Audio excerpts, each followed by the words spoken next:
calling to order the Federated Retirement and Healthcare Trust of San Jose, January 20th, 2022 meeting to order. We will have a roll call vote. Call the roll in order of seniority. Trustee Chandra. Present, sorry, I was on mute. Okay. Trustee Orr. I understood she would be absent today. Trustee Kelleher.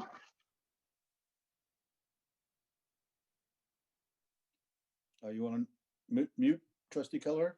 I think he is. Yeah, he is.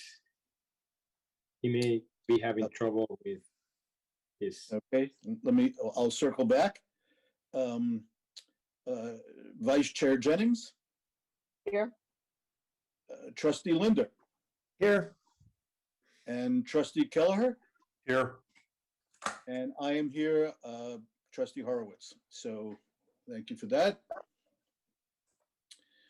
We will move forward to a few ground rules. We are continuing to meet virtually at this meeting and are doing so pursuant to AB 361. As such, all votes will be roll call votes. If you are not speaking, please be on mute to cut background noise. For discussion items, each trustee will have a turn to speak in roll call order, more than once if desired, and the public will also have an opportunity to speak on each item after trustees.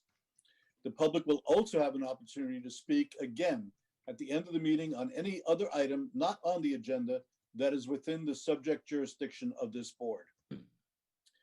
Orders of the day, I hope to take a break around 10 o'clock.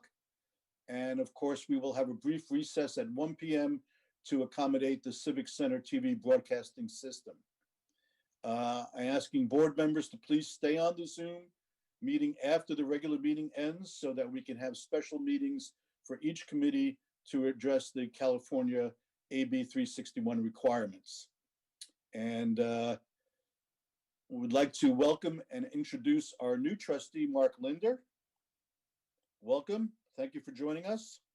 Thank you. And I know you had an opportunity to introduce yourself at the last meeting, I believe, but if you wanted to say a few words, we would be happy to hear them. I'm fine, Mr. Chair. I did have an opportunity last meeting. That'll be okay. Okay, thank you. I'm sure we'll hear more from you as we move forward. Sure we will. Item 5D, this is discussion and potential action on the Siegel presentation on the actuarial audit. This will be heard after 10 a.m. And with that, do I have a motion to accept the orders of the day? Trustee Chandra, so moved. We have a motion from Trustee Chandra. Do we have a second? I will second that. Trustee Kelleher. Trustee Keller, second. Any discussion? All those in favor, Trustee Chandra? Aye. Trustee Kelleher? Aye. Vice Chair Jennings? Aye. Trustee Linder? Aye. And I vote aye. It passes unanimously. We received some attachments late, specifically for 5E, an attachment on the discussion and action to authorize the CEO to execute the second amendment to the agreement with Cortex for an additional $30,000. Can I hear a motion to waive sunshine on that item? I motion. Trustee Jennings has moved to waive sunshine. Do we have a second? Trustee Kelleher, so motions. We have a second from Trustee Kelleher. Any discussion? Hearing none, we will vote. Trustee Chandra? Aye. Trustee Kelleher? Aye. Trustee Jennings? Aye. Trustee Linder? Aye. And I vote aye. That passes unanimously.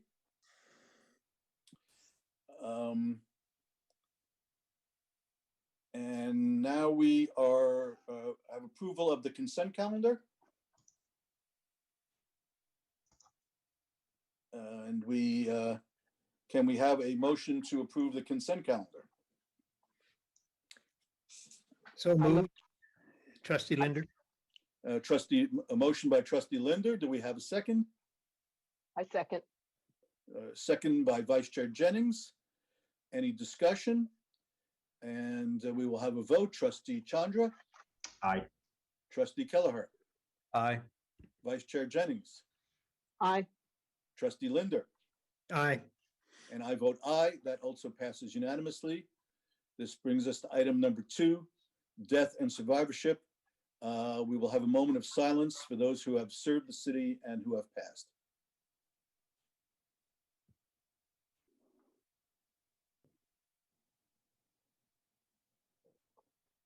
Thank you.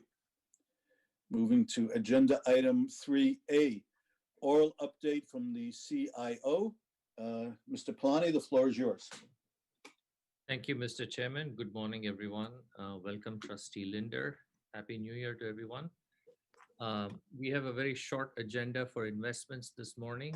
But before we get to that, I did get performance estimates from Makita, but I have some clarifications.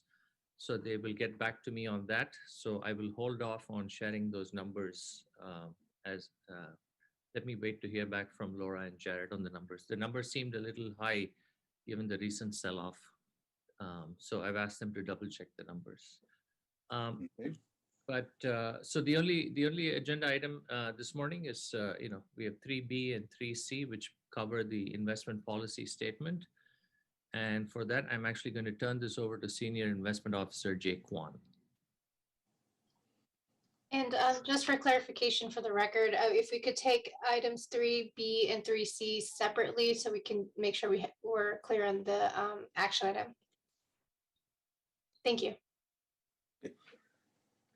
Great, thanks. So that'll require separate motions after the discussion of each IPS.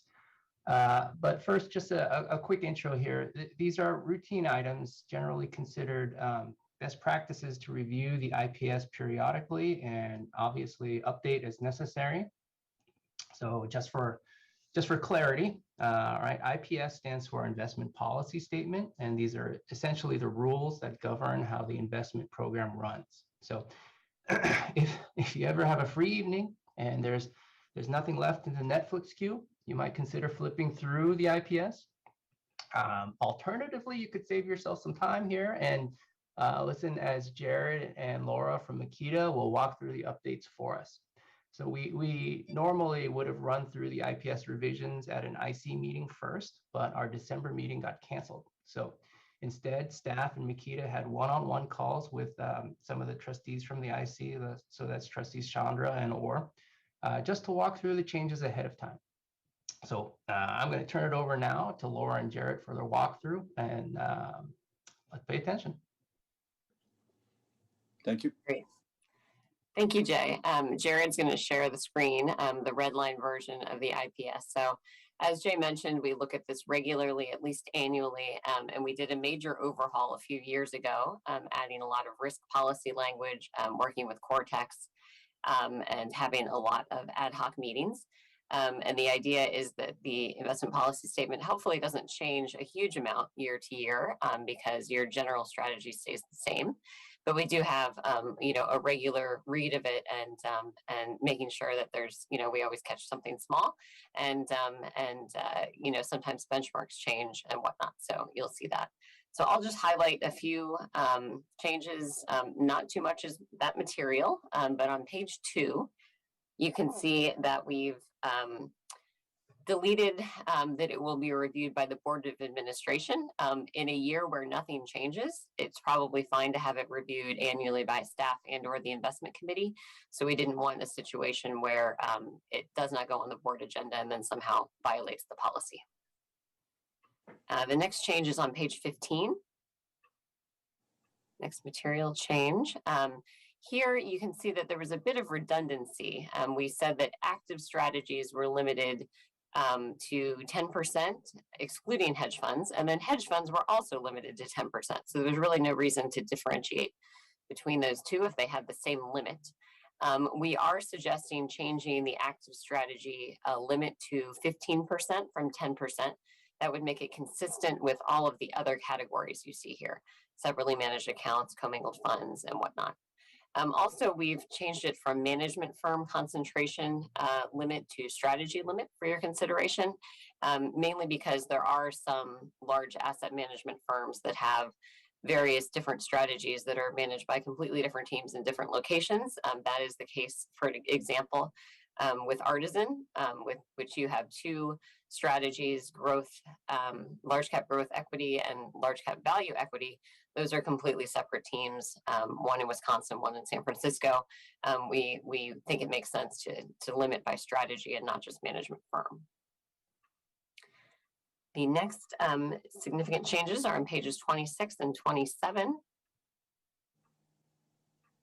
So here, the LIBOR benchmark is going away. It will no longer be offered in the near future.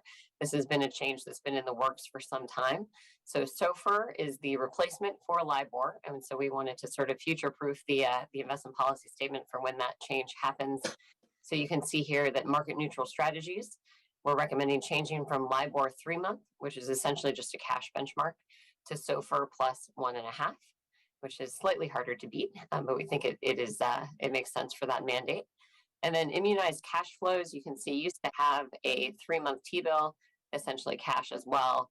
And we recommend moving to the Bloomberg Barclays Government Credit Index 1 to 3 year. Again, a bit harder to beat, but more representative of what your investments are doing.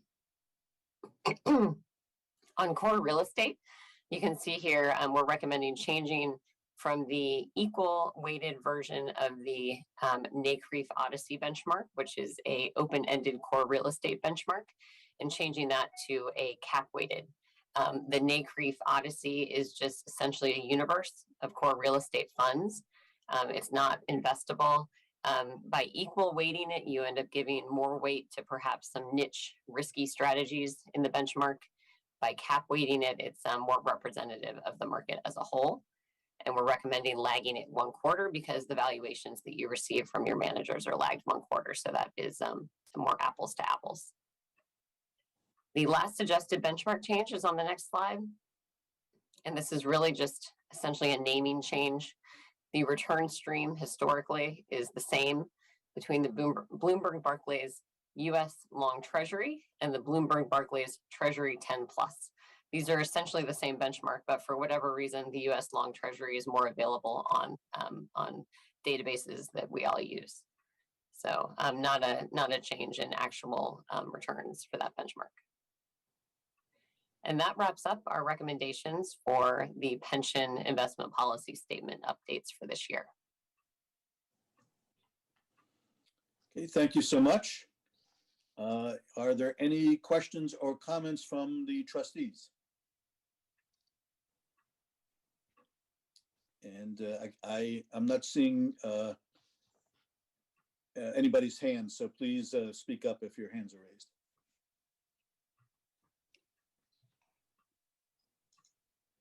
All right, it appears there are no questions.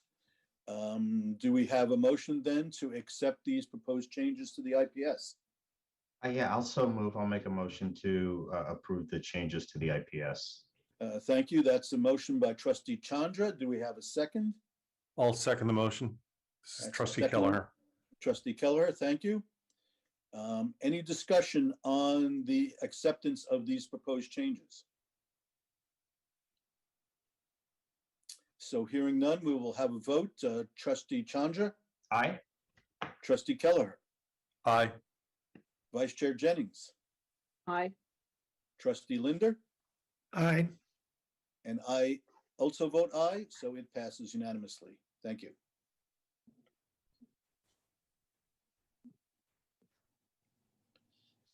Moving to the next agenda item. So Jared Pratt will discuss the suggested updates to the healthcare trust.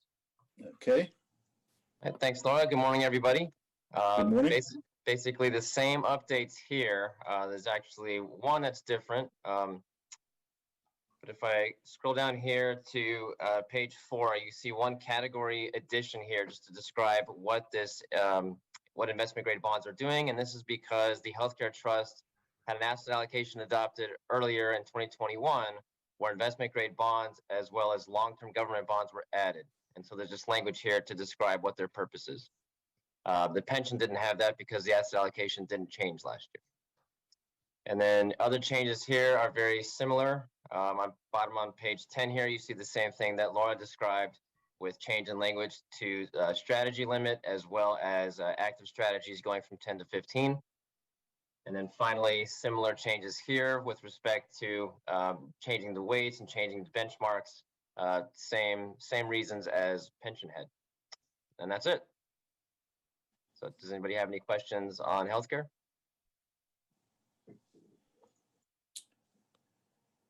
Any questions from trustees?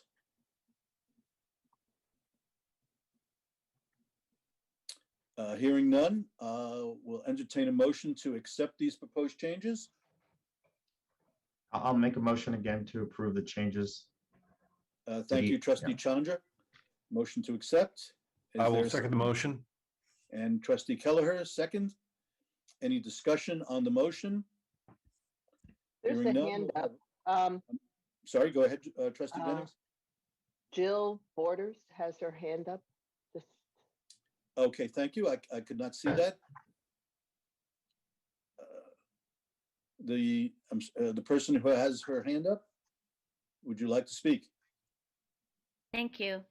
I am trying to learn as much as I can with what's happening in our city, and I ahead of time, please forgive me for my ignorance, and I appreciate your patience. But when you moved the hedge funds up to 15%, the comment was because everything else to kind of move it up to alignment with that.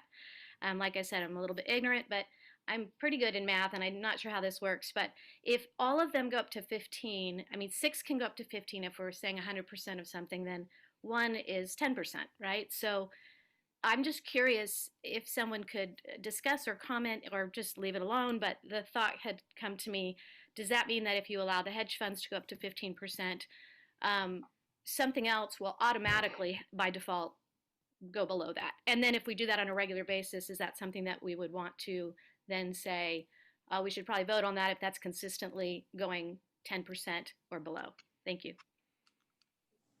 Sure, that's a good question. I think if we take a look at page 26, actually, you'll see the weight in the portfolio to hedge funds is quite low. So market neutral strategies there has a target of 3%. So that's the hedge funds portion of the total fund. So the 15% limit is unlikely to ever reach that.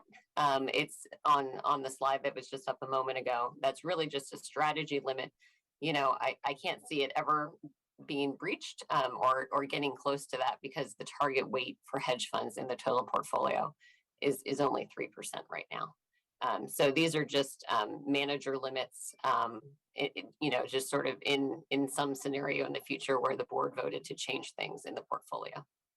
So there's not an actual 15% weight to hedge funds. That's just a limit for an individual manager should there ever be some strange scenario. Okay, thank you for your education. I appreciate it. Of course, thank you for your question. Are there any other questions from the public or from trustees? Okay, hearing none, I believe there's a motion on the table to accept these proposed changes. We will have a vote. Trustee Chandra. Aye. Trustee Kelleher. Aye. Vice Chair Jennings. aye. Trustee Linder. Aye. And I vote aye, so it passes unanimously. Thank you. On to the next agenda item.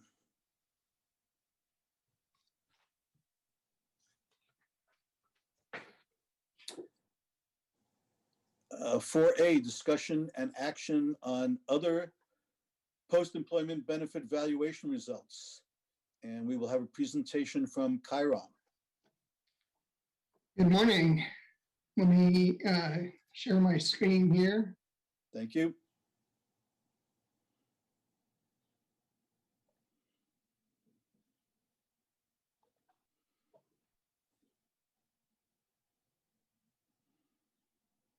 Okay, hopefully you're seeing my presentation. I am.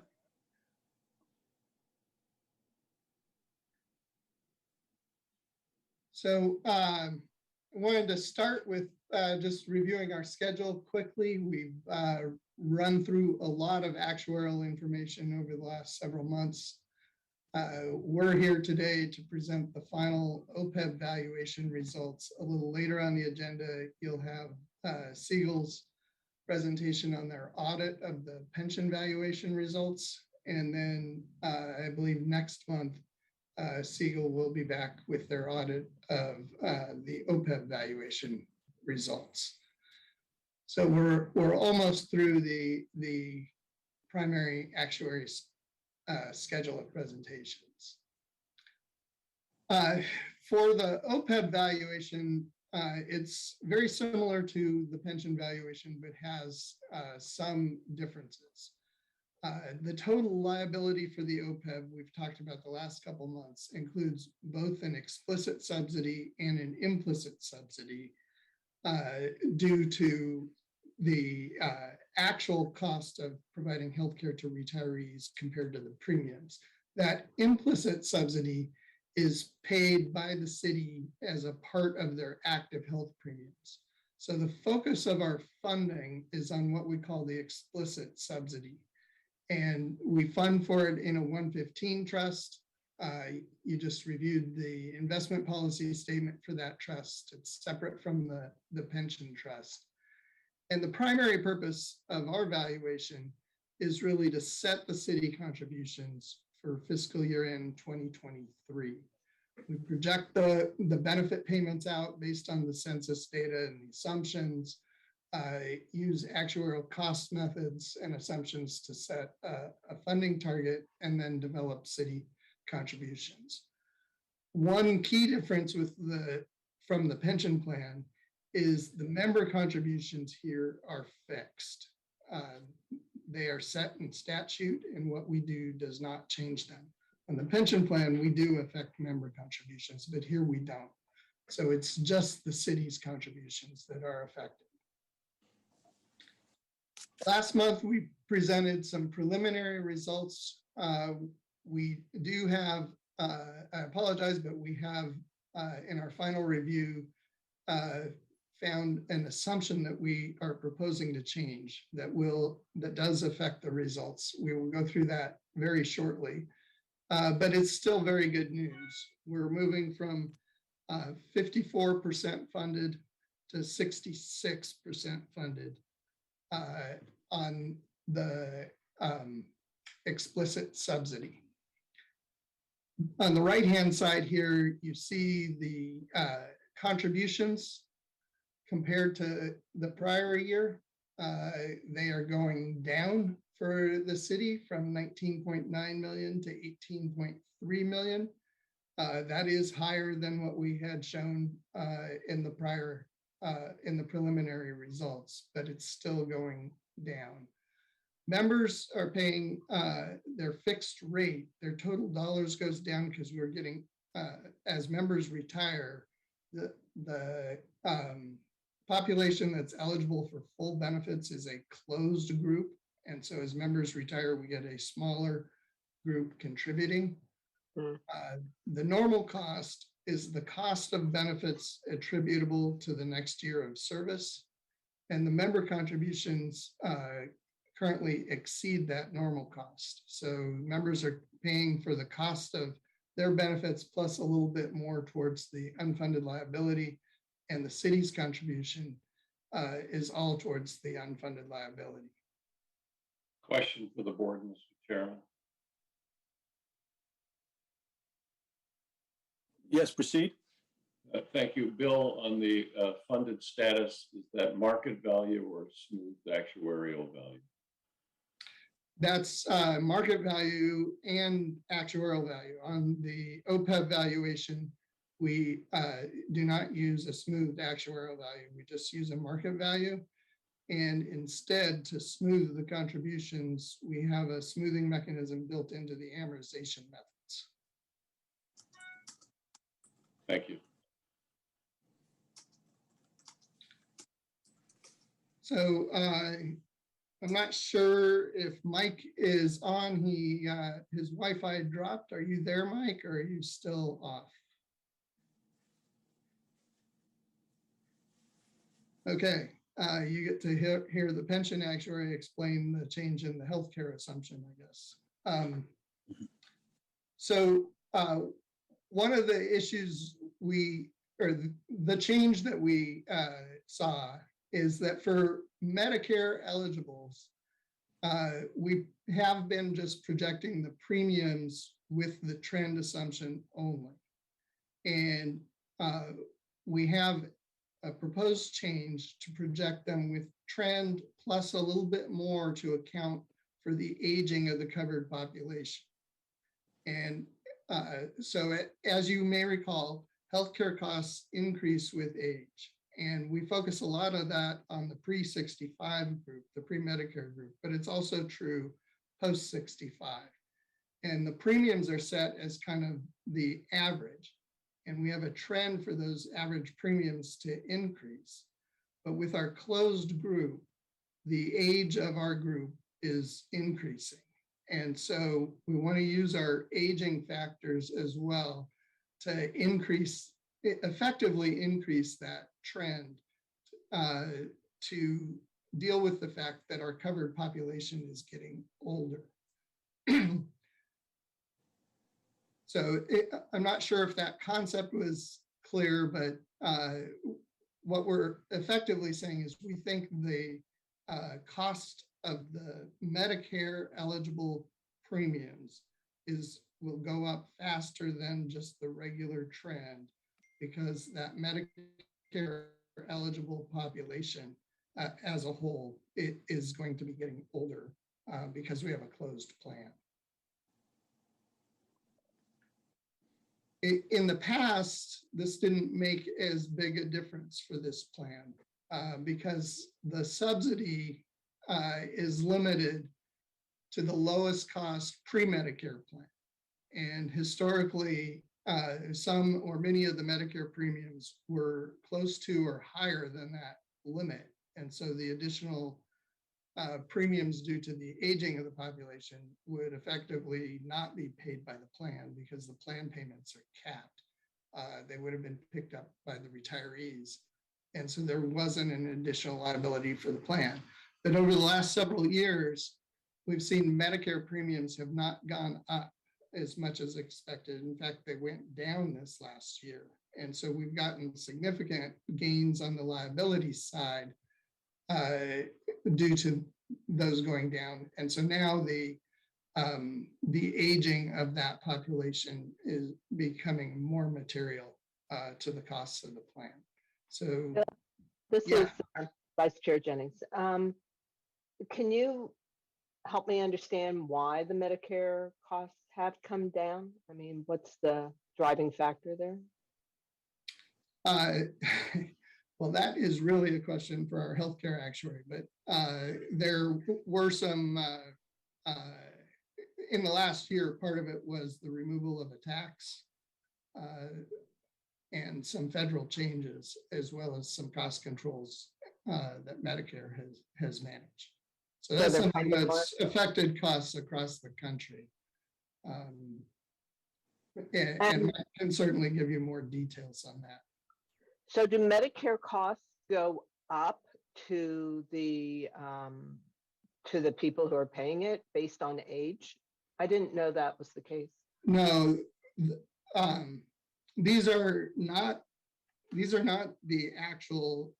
Let's separate this. This is the Medicare plans, not Medicare itself, right? Mm-hmm. And so the plans charge a premium, and the premium is based on the average costs for the year for everyone covered by the plan. Mm-hmm. And so you pay the same premium whether you're 65, 75, or 85, but it reflects that average. But over time, we're expecting to have more 75 and 85-year-olds and fewer 65-year-olds. And so the average cost we expect to go up just due to that aging.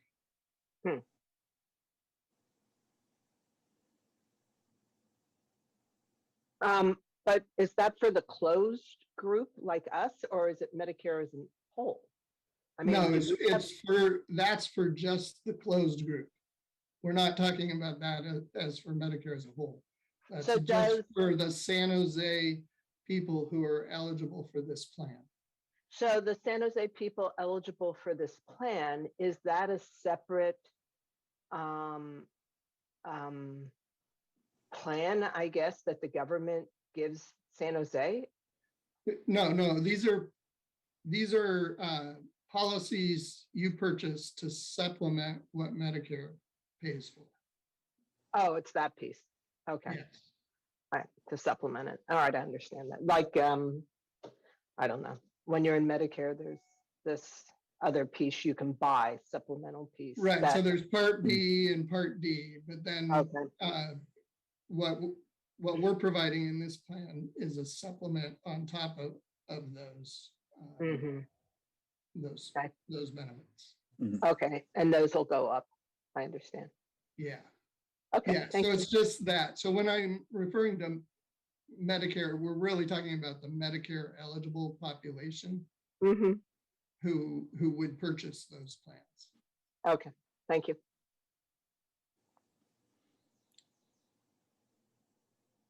Okay, thank you. Please proceed, Bill. Yeah, so this change increases the liability by about $28.5 million. So I just wanted to note here, we showed these charts last time showing on the left, the historical changes in the UAL, the unfunded liability. And you can see this has bounced around a bit. The only thing updated from the prior chart is the current year, and it's the purple bar because we've incorporated that assumption change. And so the net gain this year is about $60 million. And on the right hand, we break that out into its pieces. And so the unfunded liability went from 256 million down to 195 million. And the first group of pieces all remain the same from the prior month. The only change is this purple bar is now $29 million higher than it was last month. So it's a $46 million change. So overall, we're still seeing a significant drop in the unfunded liability, even with this adjustment in the assumptions.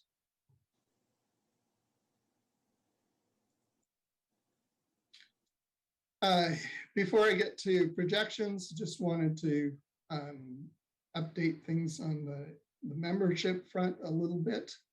On the active members, you can see we've had a 7% decline in the members who are eligible for full benefits.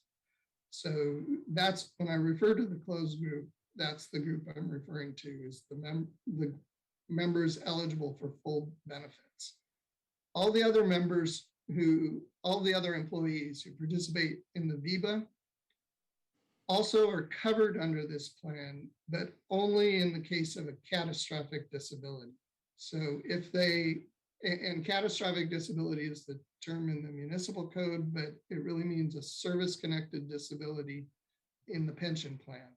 So if those members suffer a service-connected disability and use up their VIBA account balance, then they get covered by this plan.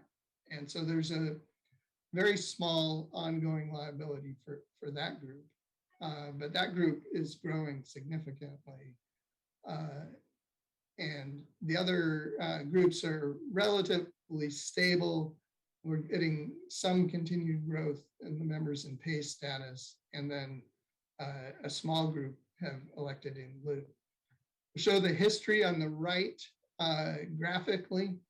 And so this dark blue is the group that's fully eligible. We expect that to get smaller and smaller over time as it shifts into the green group that's in pay and receiving benefits.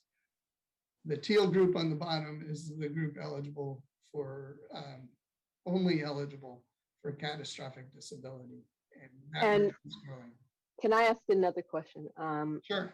In regards to the number in teal, is that the entire count of people eligible for it? Not who is drawing on it, just the people, quote, eligible. That's correct. It's the people who are currently actively employed who are eligible to receive that benefit. So far, the number receiving that benefit is 0. So are we financially accounting for that at the full amount, or are we taking a percentage since it's minimal? So we take into account for these 2,285 employees, we make assumptions about the probability of them becoming disabled. Okay.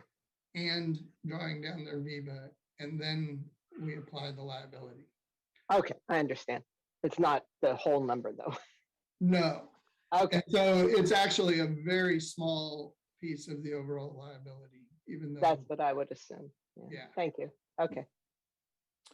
And Bill, what is the significance of the numbers on the tops of the columns for 2018 through 2021, 23 through 58? I'm sorry. Thanks. I should have explained that. That's the in lieu group, and they're just on top because it's a tiny sliver there that you can hardly see. I see. Understood.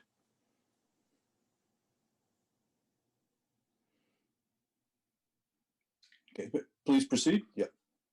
Okay, so this is just to give you an idea of the distribution by age of the active group on the left and the retired members on the right. Again, the dark blue is those members who are eligible for full benefits, and you can see the youngest age group we have that's still covered is 30 to 34. But that's a pretty small group.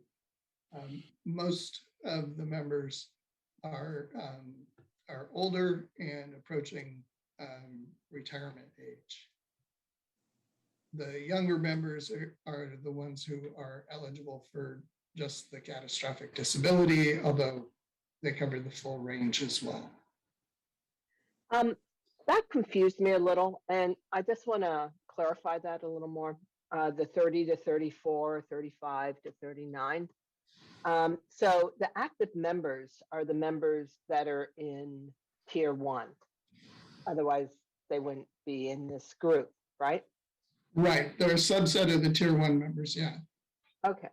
And these are actually active members. So that means someone, if they're in the 30 to 34, let's say they're 30, they would have had to have, they would need to be in tier 1, right? But it doesn't necessarily mean they have 15 years. So that means, yeah. So they would have had to be a full-time city employee as of 2000 and I don't know. 12, I believe. 12, yeah, is that right? 12, yes. 12 or 30. There's a small group of tier 2A. So it might be 13. I'd have to look. Okay, so 13. So they've been there. So they would have been hired at a very young age. I'm not sure any of them in this group are age 30. They might be closer to 34. The 34. Okay, so 2012 minus 2022 is 10 years. So if they're 34, they could have been hired at 24, something like that. Right. Okay, Right. All right. Just wanted, it was hard to wrap my head around that because it seemed too young. Yeah. Yes. Yeah, it didn't make sense. Yeah, so that group will be around a while. So they're not going to disappear entirely, but they will be getting smaller and smaller and smaller as members retire or leave the city.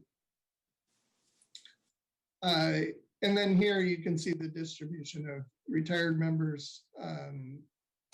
We've separated it between those who have medical coverage and those who have dental coverage. We have more members elect the dental coverage. And I'm not sure. Well, the members who elect, I think the dental's fully covered. So there's not a big cost implication to taking the dental. Now, if we look at the projection of benefit payments, it goes out a long time. I've projected it out 50 years here, showing the explicit subsidy. The implicit subsidy disappears after a while because it only goes to age 65 or gets very small after a while. But you can see we're expecting significant increases in the benefits paid out over the next 20 years, but then we're expecting significant drops in the benefit payments. The other thing I'd note is just the scale on this. The peak is under $50 million a year, whereas the current contribution is about 18 million to this plan, but the contribution to the pension plan is over 200 million. So it's, in terms of the whole city, it's a much smaller obligation than the pension plan. For that catastrophic disability group, there will be ongoing payments. There are none so far. The payments only go to age 65. They don't continue after 65.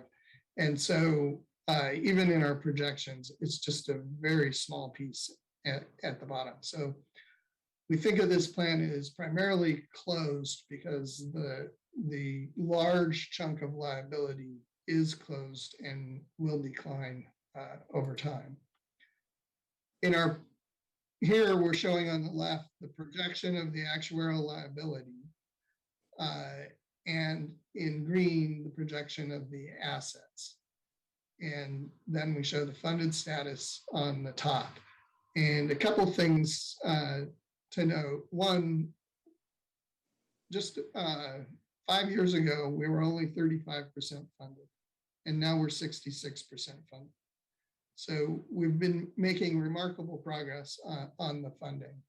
And it's been a combination of the contributions, the investment returns, particularly in the last year, but also the cost of healthcare has been coming down, as well as the significant plan changes that were made back in 2016 and 17. Projecting things forward, we're expecting the actuarial liability to peak in about 10 years. And so then the liability itself will start going down, even as the assets continue up following our funding plan. Now, this, of course, assumes all assumptions are met. We know not only do we have investment volatility, but there's significant volatility in healthcare costs. On the right-hand side, we're showing the projection of the contributions with the city contributions in gold and member contributions in purple. As I said before, the member contributions are just a fixed percent of pay for a closed group, and so it declines as those people retire. And then the city contributions are what we determine. It was 20 million last year, 18 million we're projecting for, or we're calculating for 2023. And then to Harvey's question about the smoothing effect, we have it built into the amortization. And so you can see the next couple of years, we're projecting it to go, the contribution to go down. That's the effect of our smoothing. If we were fully reflecting the market gains, the contribution would have dropped further this year. But by smoothing it in the amortization, we make that gradually go down. And then it looks relatively level or declining, but actually the city's contribution is increasing during this time period because they're making up for the decline in member contributions. But if all assumptions are met, the contributions would disappear in 2039. So that's all we have for this. I'll take any other questions people have. And then I guess we need you to adopt the valuation. Okay, thank you, Mr. Hallmark. Any further questions from trustees? I have one more, just because, I mean, this topic is kind of interesting to me, being a employee as well as future retiree, right? And what I know you're filling in, but why would the healthcare costs be going down, or is it because it's what the city has just negotiated with the healthcare providers? Is that the reason? You mean when I said that the healthcare costs had dropped? I meant compared to our expectations. So in the Medicare plans, we did see a drop this year, but compared to our expectations, we've been expecting 6 to 8% increases in healthcare costs each year, and we have not seen that. And it's a combination of a number of factors.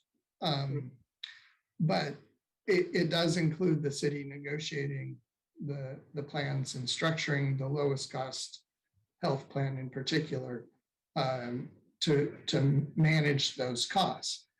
However, we've also just nationally been in a period the last 5 years where healthcare costs haven't risen as much.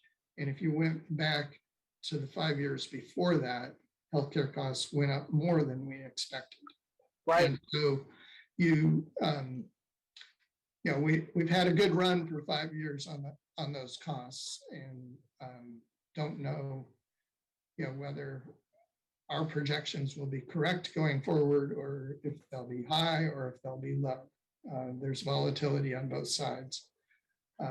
It's not the same as the investment volatility, but it is a significant volatility. Right. And so we were estimating 6%. Is it still going up? Is it like 3%, but not 6%? Or has it gone down? In the last year, as I recall, this was in our presentation, I think last month, but or maybe the month before. In the last year, the Medicare eligible group, the premiums actually went down by like 1%. In the pre-Medicare groups, the premiums went up, but not as much as we had expected. Okay. All right, thanks. I mean, it just seems so like not what you would expect to happen. So that's why I wanted to understand that better. Other than that, I'm fine. I'm willing to move on. Okay, thank you. Any other questions? Excuse me, Mr. Chair, Harvey has his hand up. Okay, thank you. Harvey? Thank you, Mr. Chairman. Bill, my recollection is that before the 115 Trust was created, that there were funds in what we call the 401H account in the pension fund that had been segregated for medical subsidies as well. What's the status of those funds? Have those funds been completely depleted? Were they used as a feeder fund into the 115 Trust? Or am I right in that recollection? And are there any funds left in that 401H account? So you're right in the recollection. Originally, this plan was funded solely through the 401H account within the pension trust. There are limits on contributions to 401H accounts, and the plan was butting up to those limits, which caused the city to look into and to establish the 115 trust so that we could fully fund the healthcare benefits. For a while, we had both, but all benefits were paid out of the 401h account. And no new contributions went into the 401h account. And so a couple of years ago, all of those funds in the 401h account had been depleted and paid out in healthcare benefits. There was no direct transfer to the 115 trust. They paid the healthcare benefits, and new contributions have just gone into the 115 trust. Got it. Thank you. Thank you, Harvey. Thank you, Linda. Are there any other hands raised?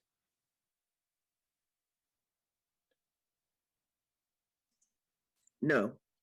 Okay, thank you. Any other trustees with questions? So I think we need a motion to accept these findings. Is that correct? I motion to accept these findings. Okay, trustee Jennings has moved. Do we have a second? Trustee Kelleher, so seconds. We have a second from trustee Kelleher. Discussion of the motion. Do trustees have any comments on the motion? Is there any public comment on the motion? Okay, hearing none, we will vote. Trustee Chandra? Aye. Trustee Kelleher? Aye. Vice Chair Jennings? Aye. Trustee Linder? Aye. And I vote aye. It passes. Thank you. On to the next agenda item.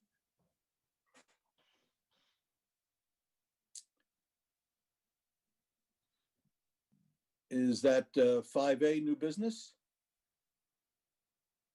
Oral update from the CEO, Mr. Pena. Thank you, Mr. Chair. So I have, as always, prepared some comments. I'm going to be short this morning.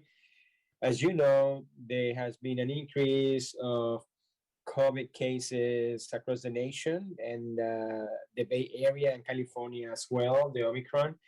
And so I share with some of you by communication that our office actually paused our plan to return to the work site. We were hoping that by now we were having staff coming into the office 2 days a week. So we paused that approach. And not only that, the office remained closed, but we also have been hit, like anybody else, with COVID cases with staff. So there's a very, very limited number of employees that may actually stop by the office from time to time these days. And again, the office remains closed, but we're still accepting appointments for virtual meetings and everything else. Also wanted to let you know, with the first month of the year, we are working on issuing the retirees 1099-R. That's the form similar to the W-2 form for regular employees that are still working, is to let them know the total amount of their benefits they received for 2021. So we're working through it, and they should be issued before the end of the month as required.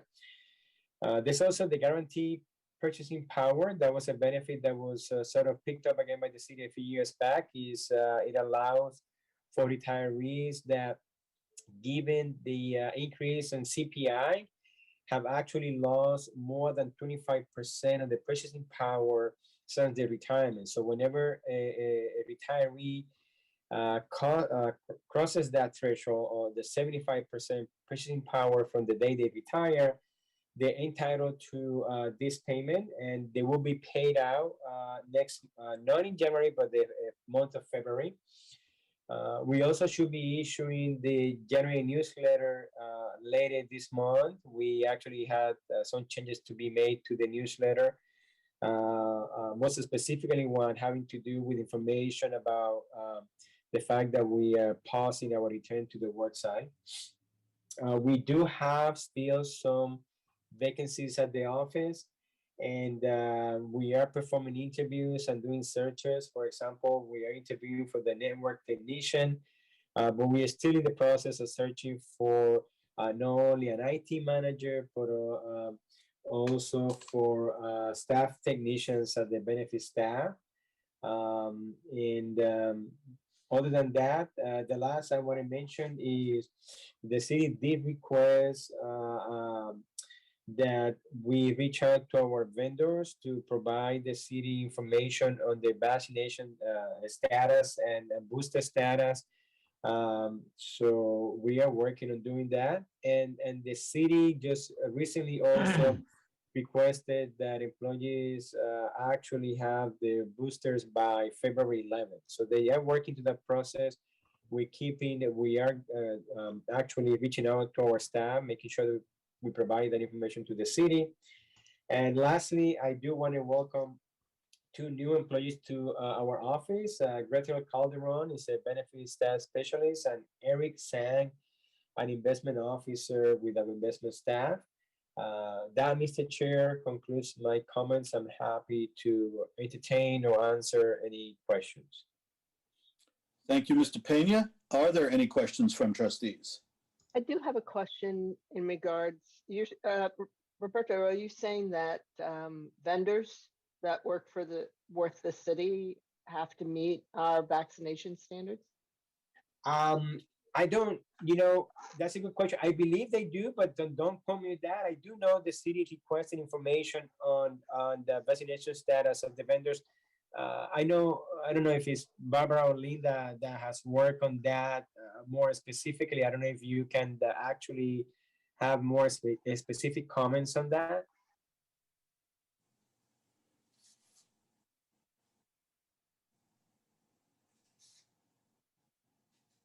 Linda or Barbara? Oh, I am so sorry, I was muted.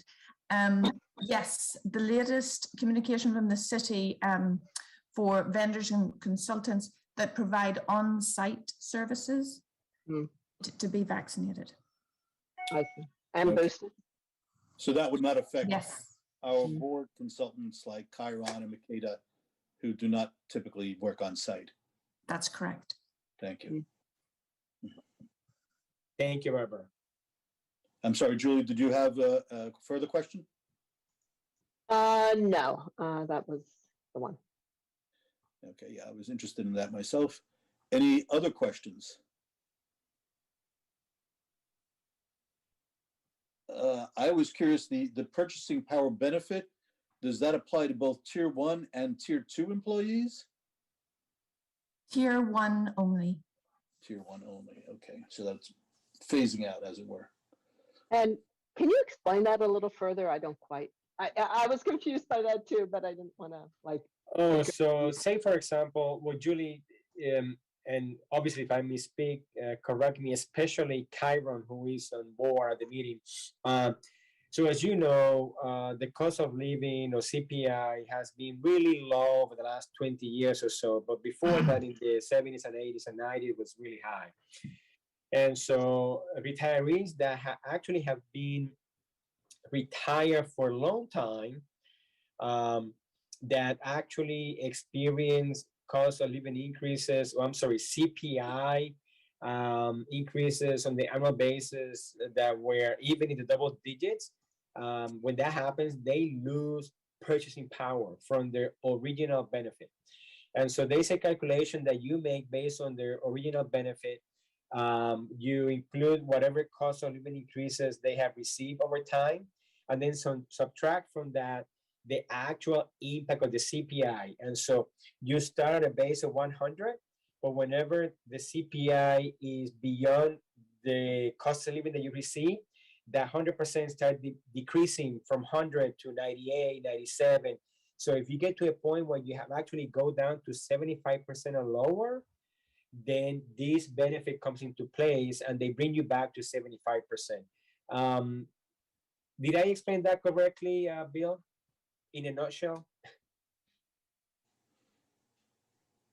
Yes, that's basically what's going on. Really, we only have 12 or 13 people who receive this right now, and most of them retired back in the 70s or 80s. So it's a very small group right now that's affected. Obviously, if CPI stays above 3% for an extended period of time, we'd see more people come into the group. So if the inflation rate continues to climb and is not just a transitory thing, we might see that happen. The 3% COLA will not be enough. I didn't know. So that's in the agreement Yes. for tier one. Oh, interesting. Okay. Okay.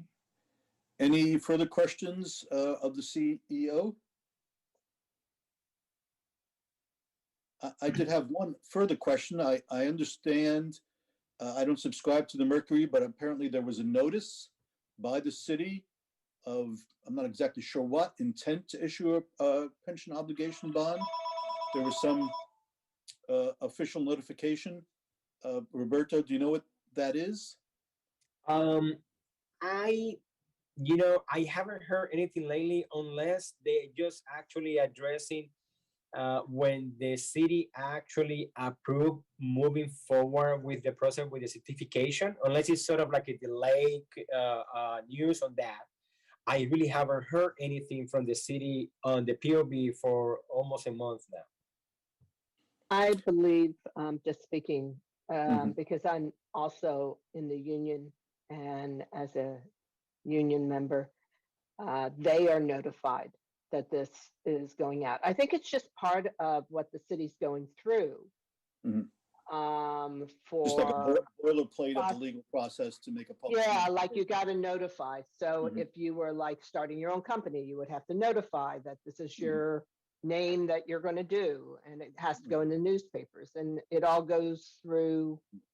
I don't know if it's Superior Court, but it's part of that legal process, I believe, moving forward. So I think that's what Julia Cooper is doing.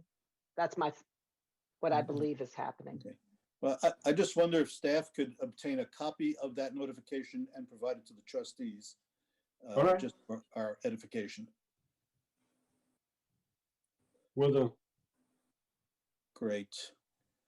All right, I think with that, we can move on to item 5B, oral update from City Council Liaison.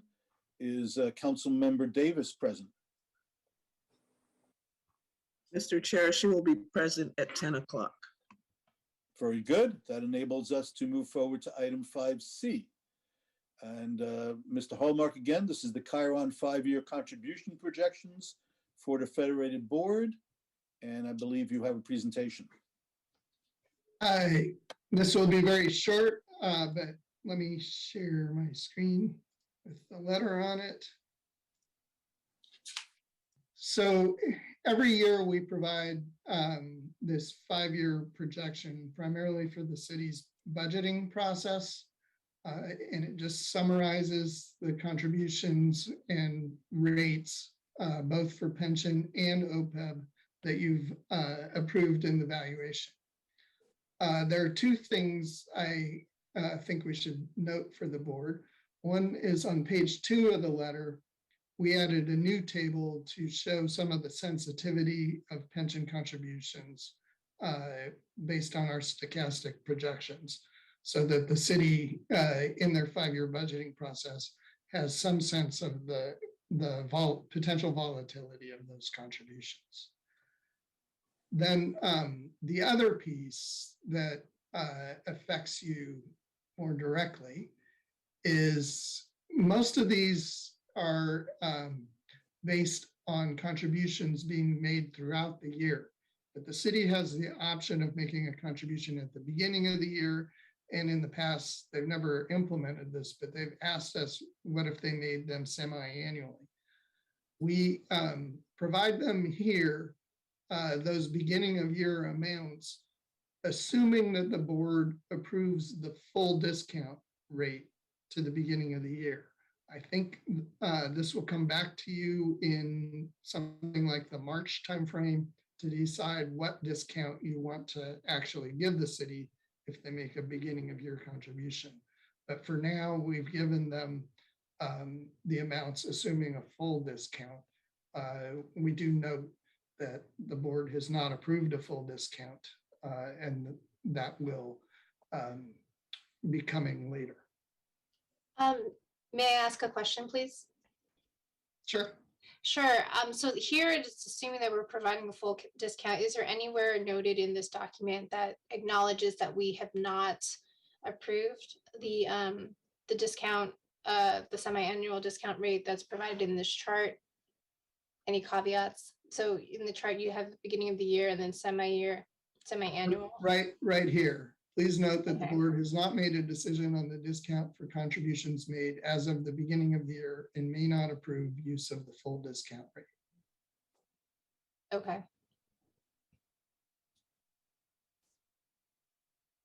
Thank you.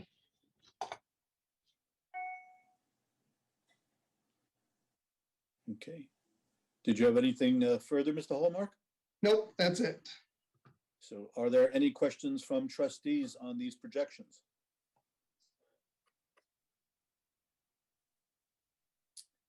And do we need a motion to approve these, or this is informational? This is information only. It's informational, yes. Okay, all right, so thank you.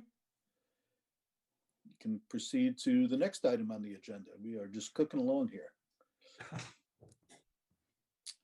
It's the leadership. No doubt, no doubt. 5D, discussion and action on the Siegel presentation. I understand they are not yet available to us. Is that correct? And if that's the case, let us proceed to item 5E. Mr. Chairman, Mr. Angelo from Siegel is Yeah, live and online. Mr. Chairman, we had asked Roberta to work with you to see our colleague Andy Young, who is the principal consultant on the case, is with another client and expects to be there until 10 o'clock. And that's why we had originally asked to have our item held till 10 o'clock. And I will be checking with Andy right now to see how he's doing at that other meeting. Okay, well, let's just assume we'll hold it till 10 o'clock at this point in time. Thank you, sir. And we will proceed then with item 5E. We will return to the skipped items after the 10 o'clock hour and after our break. So item 5E is the authorizing the CEO to execute a second amendment to the agreement with Cortex. So Mr. Pena, will you present on this? Yes, thank you, Mr. Chair. So you may recall that the Cortex agreement for services actually expired December 31st. Some of you also know, especially those of you that are members of the Joint Personnel Committee, that Cortex have continued providing some of those services, especially as it relates to the Joint Personnel Committee. In fact, at the last meeting, the Joint Personnel Committee requested some further changes to the annual performance review process of the CEO and CIO, which Cortex is working on. So the goal of this amendment, Mr. Chair, which actually asks for up to $30,000 per plan, so $30,000 for Federated, and we will put forward the same request for police and fire, is so that we can extend the contract for Cortex services through the calendar year 2022. I suspect the contract is general in nature. So I suspect the bulk of those services will be related to the further work that is needed, not only with finalizing the JPC, the project on the performance review, but also working with both boards in the implementation of the first process after fiscal year end of 2022. Of course, there are also some options to use Cortex for other services as both boards see fit going forward. Again, but the goal here is so that Cortex can provide the services that are needed for both boards, especially as it relates to the JPC changes for the annual review process and the implementation of the process, annual performance review for the first year 2022. So I actually asked council, and what you see attached is the amendment to the contract. And so I'm happy to entertain any questions, and I certainly recommend you board approval. Okay, thank you. Are there any questions from trustees? So just to clarify, this contract would include both Cortex's work on further revisions to the evaluation process, as well as their participation as a neutral party in the process when we go to compile inputs from trustees for this next evaluation season. Yes, again, the contract is general in terms of the specific services, but yes, and they can provide, in addition to those services, any other services available to the boards, of course, up to the $30,000 figure for calendar year, for the calendar year 2022. Okay.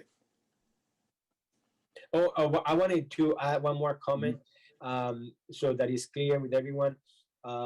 Cortex as an organization continue providing services, but Tommy Anushi is no longer part of Cortex. So these particular services will be provided by Walter Viola, who actually worked closely with Tommy Anushi over the last 3 or 4 years at Cortex, as well as Jenny, who also worked with Tom and continue providing some services for Cortex. So I wanted to make it clear that we are not going to be working with Tommy Anushi going forward. Cortex will be led by Walter Viola. Okay, thank you. Do we know if Tom Anushi still has an ownership stake in Cortex? Or I don't know the specific transaction. I do believe he's actually selling the full ownership of it. Whether that transaction has taken place or whether he has received full payment, I don't know the answer to that, but he will no longer be part of Cortex. Obviously, there is a business, there is a professional relationship, and I'm sure he will be available to Walter for questions or thoughts, but he's no longer part of the ownership of Cortex Research, Applied Research. Okay. Any further questions from trustees on this matter? So we need a motion then to approve the contract. And do we have such a motion? Trustee Kelleher so motions. We have a motion from Trustee Kelleher. Do we have a second? Trustee Chandra, I'll second. We have a second from Trustee Chandra. Is there any trustee discussion of the motion? Any public comment on the motion? Hearing none, we will vote. Trustee Chandra? Aye. Trustee Kelleher? Aye. Vice Chair Jennings? Aye. Trustee Linder? Aye. And I vote aye as well. It carries unanimously. On to the next agenda item.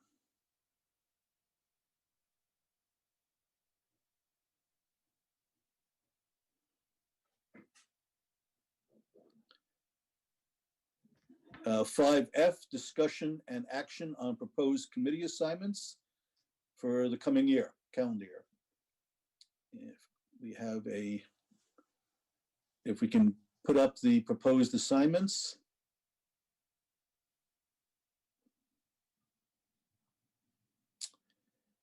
So it's the chair's prerogative to make the initial proposal. I've proposed a few changes to the committee assignments for the coming year, in that I serve on the investment committee. Asking our new trustee, Mark Linder, to participate on the governance committee. I would expect the actual workload of the governance committee to be quite light this coming year, although I underline the word expect, not knowing what may happen, and also that Vice Chair Jennings take chair responsibility for the governance committee. And later I'm not in sure the if year, it's my internet connection, but everything is frozen for me. okay. Is that an issue with your computer, Trustee Keller? It appears it's my computer. I will phone Okay. him. Let me describe it then in full, verbally. So under the investment committee, we have trustee Chandra as chair and membership of trustee Orr and myself. For the audit committee, trustee Kelleher is chair with Julie Jennings. And then later this year, when our new trustee Prachi Avasti takes her seat, also having her join the audit committee. For the governance committee, we have trustee Jennings as chair, myself, and trustee Mark Linder. And the joint personnel committee is trustee Orr as vice chair, trustee Chandra, and myself. Thank you. Did you get that? Do you need me to repeat Yeah, that? no, thank you very much, Okay. Chairman. And So- I am encouraged by your selections for the various committees, and I'm very, very confident that you've made wise decisions. Okay, well, thank you for that vote of confidence, and we look forward to your continued chairmanship of the audit committee. Thank you. May I make one comment or question? On the joint, on the JPC, I believe Chair, trustee Orr is the chair, not the vice chair. And then we had elected trustee Mellon to be the chair at the last meeting. Oh, actually, I take that back. She is vice chair. He's vice chair, yeah. Yeah, sorry. Yes, I believe this is correct. Yeah, sorry, I got my wires crossed. Right, and perhaps for the new trustees, clarification, the joint personnel committee is joint with our sister board, the police and fire. So it meets together with members of the police and fire committee. So that's why they have the chairmanship of that committee, that joint committee for this coming year. And just as a, to go off on a tangent, as I often do, when is trustee Avste going to be able to start? Right now, she is on leave, trustee Kelleher, and we expect her back either late March or early April, I believe. Wonderful. And Mr. Chair, two things. I know you're going to ask the trustees for the comments. If you want me to wait for that, I could, but I would like to offer a suggestion, if you don't mind. Not at all. Please go ahead. I think it looks like you play full with not only being the chair of the board, but the different committees. And so I was going to recommend to perhaps add trustee Kelleher at the governance committee instead of having you there. But that would allow you to be, of course, as it is, you are the chair of the board and also participate in 3 other committees. But if you do switch yourself with Mark in the governance committee, then you will go back to just serving 2 other committees, and then Mark will be in the audit and governance committee. Thank you, and I appreciate your concern for my my time and well-being, not to mention my sanity. I made these suggestions on the assumption, which of course can be proven very wrong, that the governance committee will have a light load this coming year. I don't know if you have any feelings or comment on that. I agree with you. I think it's going to be light, but then again, you never know what the emission is going to be. But I think you may be right on that. And then the other comment I was going to, if you allow me, the other comment, I thought, I know what Maytag raised. I thought that the chair of the JPC is supposed to switch from one plan to the other. And last year, the chair was police and fire. And I actually thought the joint personnel committee elected Elaine as the chair and trustee Lance as vice chair. That's my recollection. Right. I could be completely mistaken. Right. Well, I think the vice chair, because trustee Orr was not at the last JPC, so we didn't have a chair to elect. So we took things out of order and had trustee Menon from Police and Fire be the vice chair. So that was my recollection, but oh yes, you're right. So I believe think he's the vice chair, Nathan's but I correct, think Elaine is the chair. Yes, she was not there to accept the nomination. Was that what the issue was? with the Oh, last No. you ABC? may be right. No, she wasn't there to call the meeting to order. Oh, she wasn't there to call the meeting to order, but she had accepted the chairmanship. Correct. So She accepted yes. it at the prior meeting. So that's why I called it Council out. Ch- But Council Chin is right.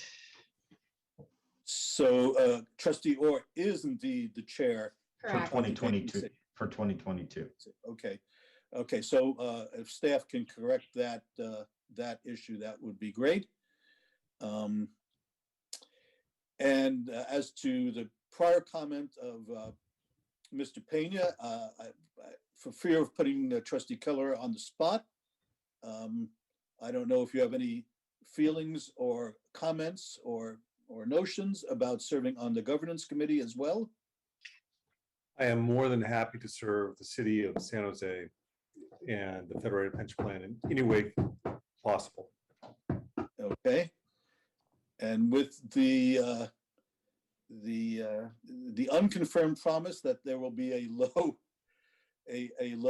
meeting load for governance, then I would suggest that Mr. Trustee Kelleher be substituted for myself on the governance committee. Thank you. Okay, so are all the various changes understood by the trustees? Yes. Are there any comments, questions, or ideas on the committee assignments? None for me. Okay, hearing none, we can entertain a motion to accept these committee assignments as amended. I so motion. We have a motion from Vice Chair Jennings. Do we have a second? All second. We have a second from Trustee Kelleher. Is there any discussion from the trustees? Is there any comment from the public? So hearing none, we will vote. Trustee Chandra? Aye. Trustee Kelleher? Aye. Vice Chair Jennings? Aye. Trustee Linder? Aye. And I vote aye as well. And so the committee assignments carry. And what is next on the agenda? I think is what we usually call Maytax Show, the California Bill 361. Okay, maybe we can get that in before the break? I believe we can. Okay, Maytak, you have the floor. So as this board is well aware, based on the several times we've done this over the past several months, AB 361 allows this board to continue to meet virtually under abbreviated teleconferencing procedures under the Brown Act if it is able to make two factual findings supported by the evidence. Those two factual findings, as I believe relevant here for this board, are one, that the governor's proclamation of the continued state of emergency due to COVID-19 continues, and number two, that the city council continues to recommend social distancing at city facilities, which the city council passed a resolution at its January 11th meeting. So if the board accepts those two factual findings by majority vote, this board may continue to meet virtually for the next 30 days. Thank you. Thank you, Council Chen. So under AB 361, this board is a legislative body, must make certain factual findings if we elect to continue to meet virtually for the next within the next 30 days. Based on the information presented by council and provided our board with to our board and as backup material, it appears the following factual findings justify continuation of virtual meetings under AB 361. 1, the governor's proclamation of the state of emergency continues due to the ongoing COVID-19 pandemic. And 2, the San Jose City Council's recent resolution continues to impose or recommend measures to promote social distancing in city facilities. So do I have a motion to adopt these two factual findings for the election to continue to use AB 361's abbreviated teleconferencing procedure for the next 30 days by this board? Trustee Kelleher, so motions. We have a motion from Trustee Kelleher. Do we have a second? Yeah, Trustee Chandra, second. We have a second from Trustee Chandra. Is there any discussion from trustees? Any comment from the public? Hearing none, we will have a vote. Trustee Chandra? Aye. Trustee Kelleher? Aye. Vice Chair Jennings, Aye. Trustee Linder, Aye. and I vote aye. Motion carries. So I think at this point, we will take our 10 o'clock hour break and reconvene at 10 o'clock and revisit those items that we have passed over on our way here. So we'll see you all in a few minutes, 10 o'clock.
Yes. So let's see, is Council Member Davis present? I don't see her. Okay.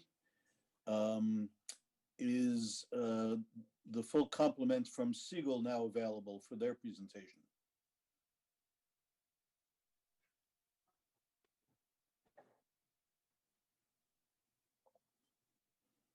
Mr. Chairman, Andy is still in his meeting, but we can proceed and then Andy can join us. Or actually, Roberto, it's kind of your call. As you know, Andy has a lot of familiarity with the plan, but I think that I do have my other two team members here, and also Bill Hallmark is here, and we do these audits in a very cooperative way. So I believe that with the assistance of my team and Mr. Hallmark, we could proceed. But Roberto, what would be your preference? I think that will be fine. I mean, unless you have any knowledge that Andy will be available in a minute or two, I think it will be okay for us, for Siegel to kick off the discussion, and then Andy can join when he's available.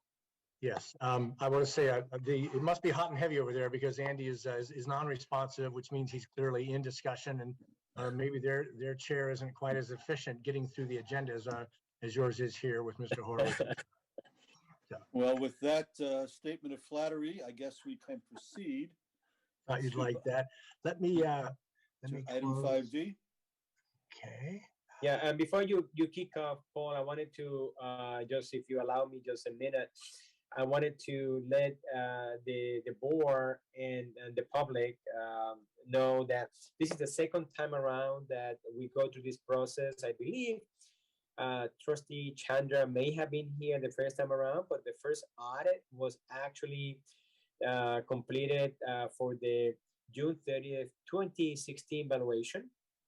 So this is the second time around. The goal is to complete an actual audit on a 5-year basis. That's why Siegel is here today, because they're auditing both the pension valuation and the OPE valuation as of June 30th, 2021.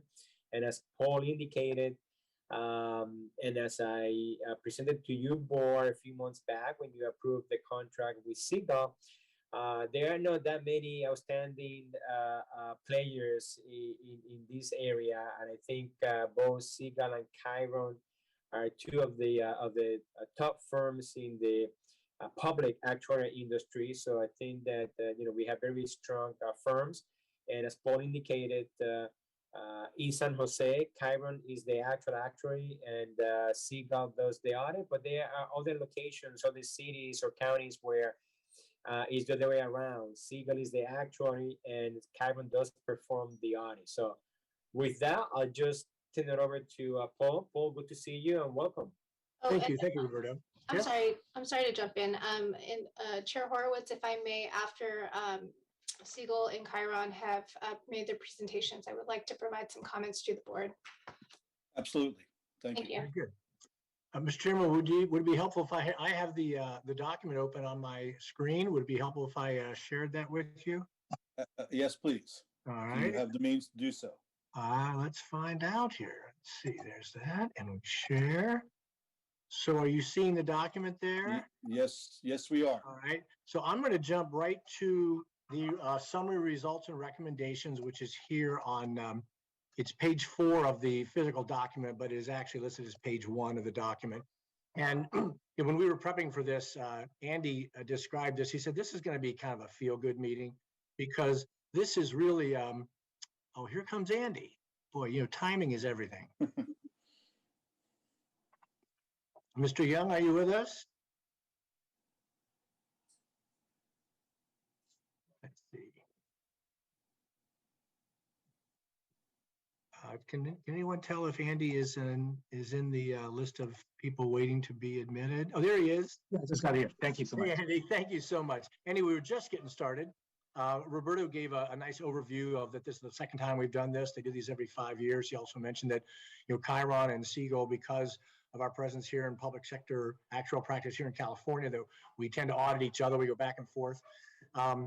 And I also told him, Andy, that you described this as a feel-good meeting because you like it when you do an audit and there you find some things, but fundamentally we have matched the valuation results because that's really the reason that audits are done at the first pass is to make sure that there's nothing in the actual calculations of the numbers. So you can go through the audit in detail and you'll see numbers like 99 and 101. So the actual crunching of the numbers is a very close and substantial match. And Andy, as I go through, if you would just chime in anywhere along the way if you want to add anything. So now we start looking at really more sort of what goes into the valuation. One thing that we have commented on, and we did get some follow-up information on this from Bill Hallmark, is there's a requirement under the actual standards of practice that your assumptions are consistent, in particular with the economic assumptions. As Bill and Chiron described in their slide presentation, there's an assumption for price inflation that actually drives other assumptions. It's a component of the cost of living. It's a component of wage growth, both overall wage inflation and individual salary increases. And it is one of the drivers, one of the components of your investment return. So we like to be as clear as possible that the same price inflation is being used consistently across all three of those applications, COLA, wages, and investment return. Or if they are different, they can be different, but then that should be identified. And usually that is what the standards call a margin for adverse deviation. Now, we did get some follow-up information from Chiron. It looks like if you look at the assumptions that are used by both Horizon and by Makita, and those are the inflation assumptions that go into your development of your expected return, they are quite close. Your inflation assumption for COLAs and for salaries is 2.25%, 2.25%. And the Makita assumptions are running the range of 2.1 to 2.3, and the Horizons is 2.13 and 2.24. So these are all in that same ballpark of the 2.25. But we would like to see that made a little more explicit in the presentation of the economic assumptions. And I think we made a similar comment 5 years ago. 5 years ago, I think there was actually a little more of a difference between the two.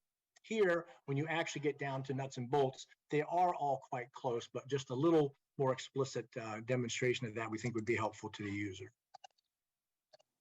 The second main comment that we have here, and this again is a procedural issue, and I'm now at the top of the next page. I'm at the top of printed page 2, which is document page 5. Your board has a practice of reviewing economic assumptions every year.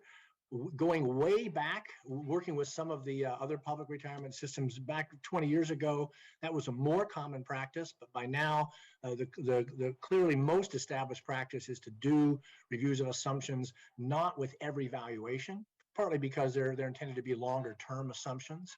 So we make that suggestion, but we'd also suggest, just as a matter of timing, the way it works now is the review of the assumptions is done fairly late in the year, and that can sort of bump up against actually getting the valuation done. So as we describe here in the second full paragraph on this page, that because the capital market assumptions are available earlier, you could start this process somewhat earlier, and that would give you really more time for deliberation of the economic assumptions and still allow Chiron to produce their valuations on the usual schedule.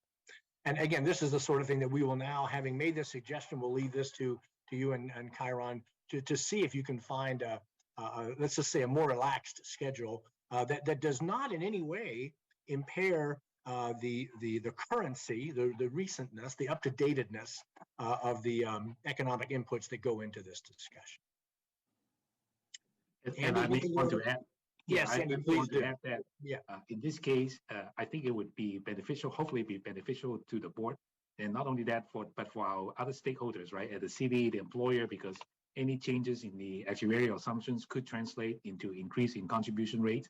And the same would be hold true for our members as well, because our active members also share in part of the cost of the program. So we have the belief that the more advanced notice, to the extent possible, we can give to our other stakeholders, the members and our employer, that would only make the process a little bit more efficient. So that is at least our opinion. Thank you, Andy.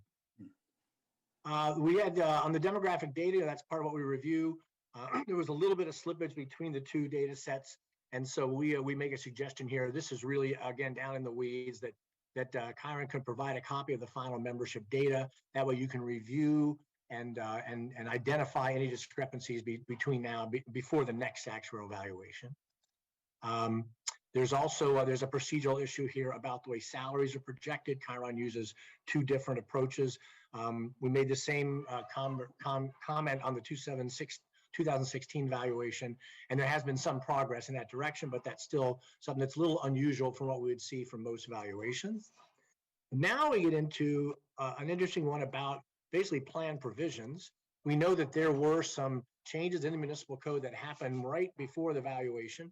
One in particular has to do with suspending contributions when members have 30 years of service.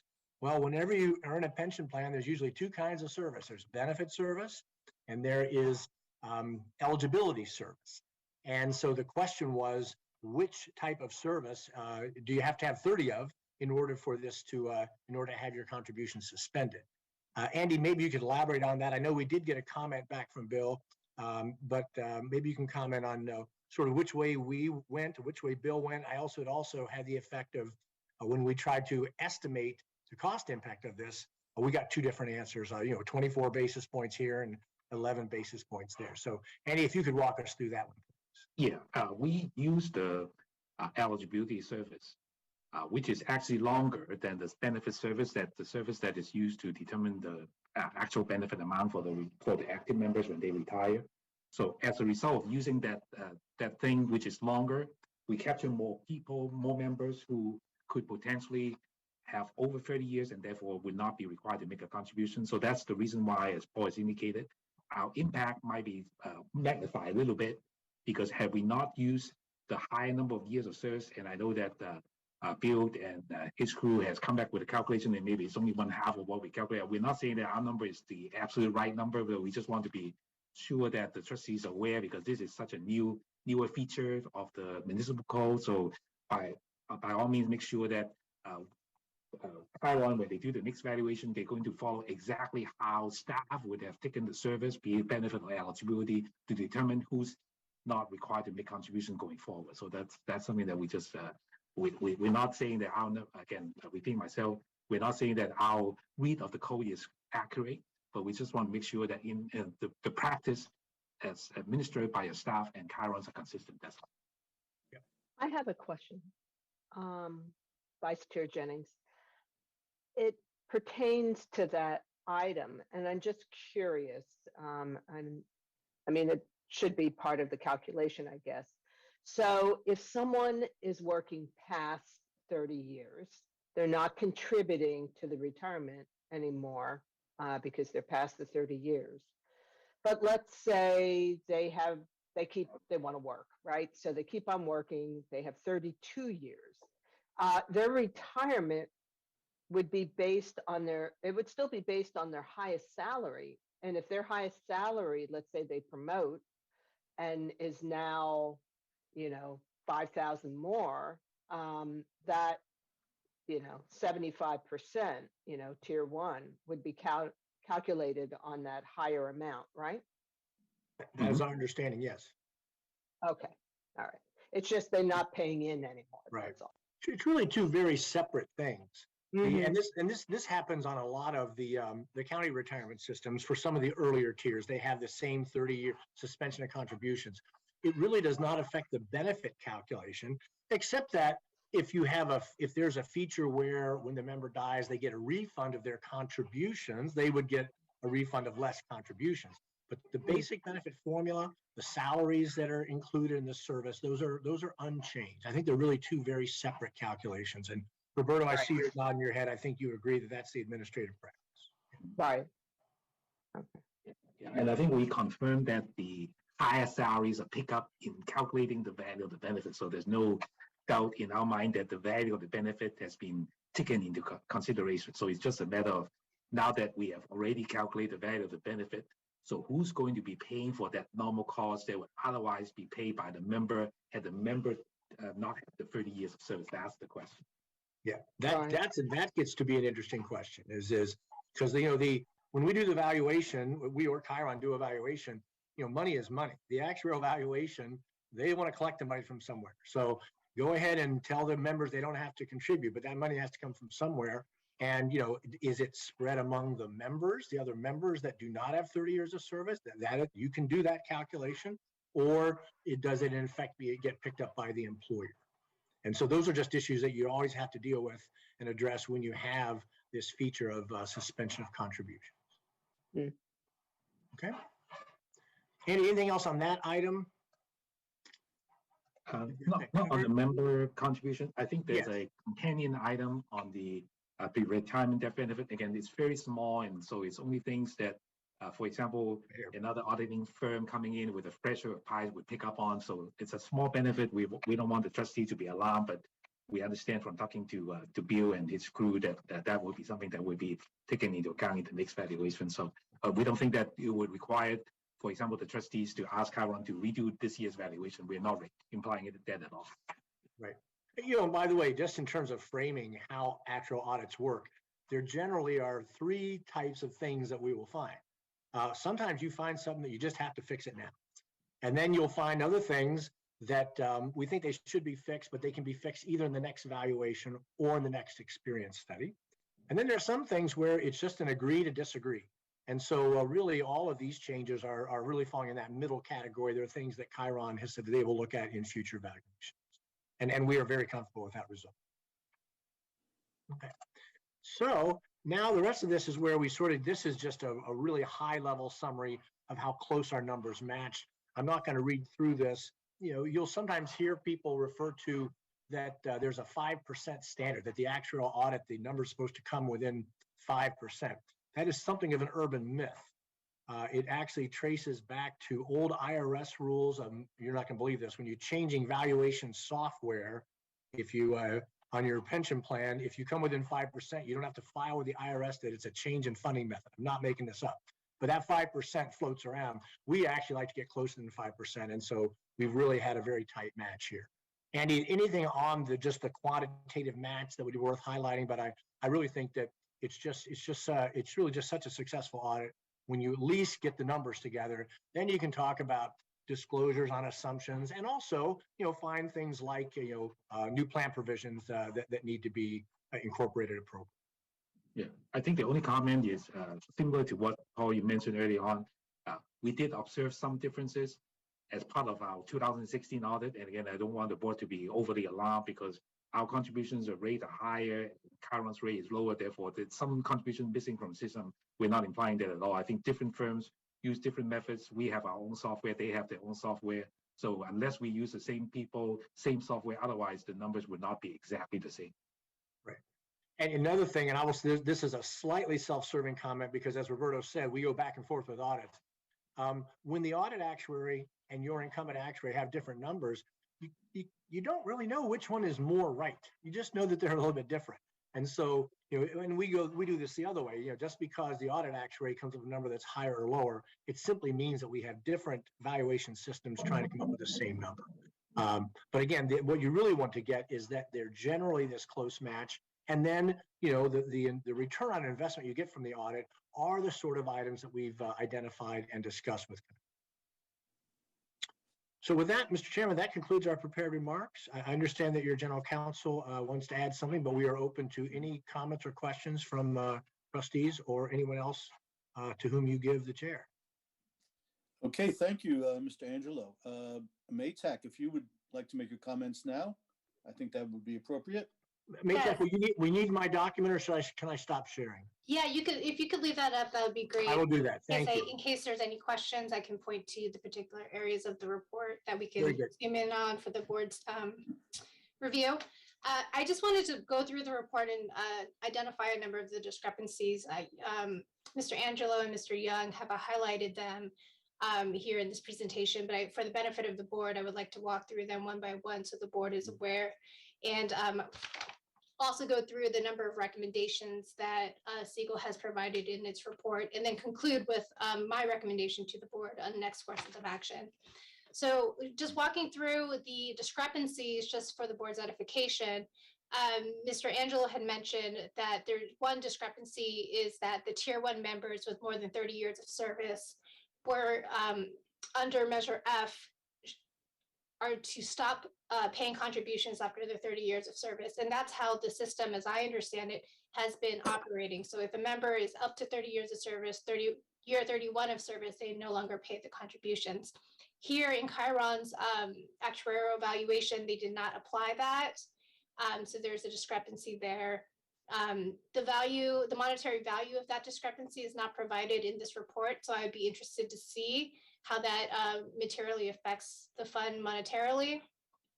Number two, the second discrepancy here is in how tier 2 members' death and survivorship benefits are calculated for the system, and the way Siegel has calculated it, it is the refund of contributions with interest. My understanding from reading the report, and Bill, you can correct me, is that Chiron does not use that metric as for that population of members. Rather, they treat it as a pre-retirement annuity. So there's a discrepancy in the value of that benefit and the actuarial valuation. But the monetary value of that discrepancy is also not provided in the audit. I'd also be interested to see what that would be. Ms. Chin, if I may. Sure.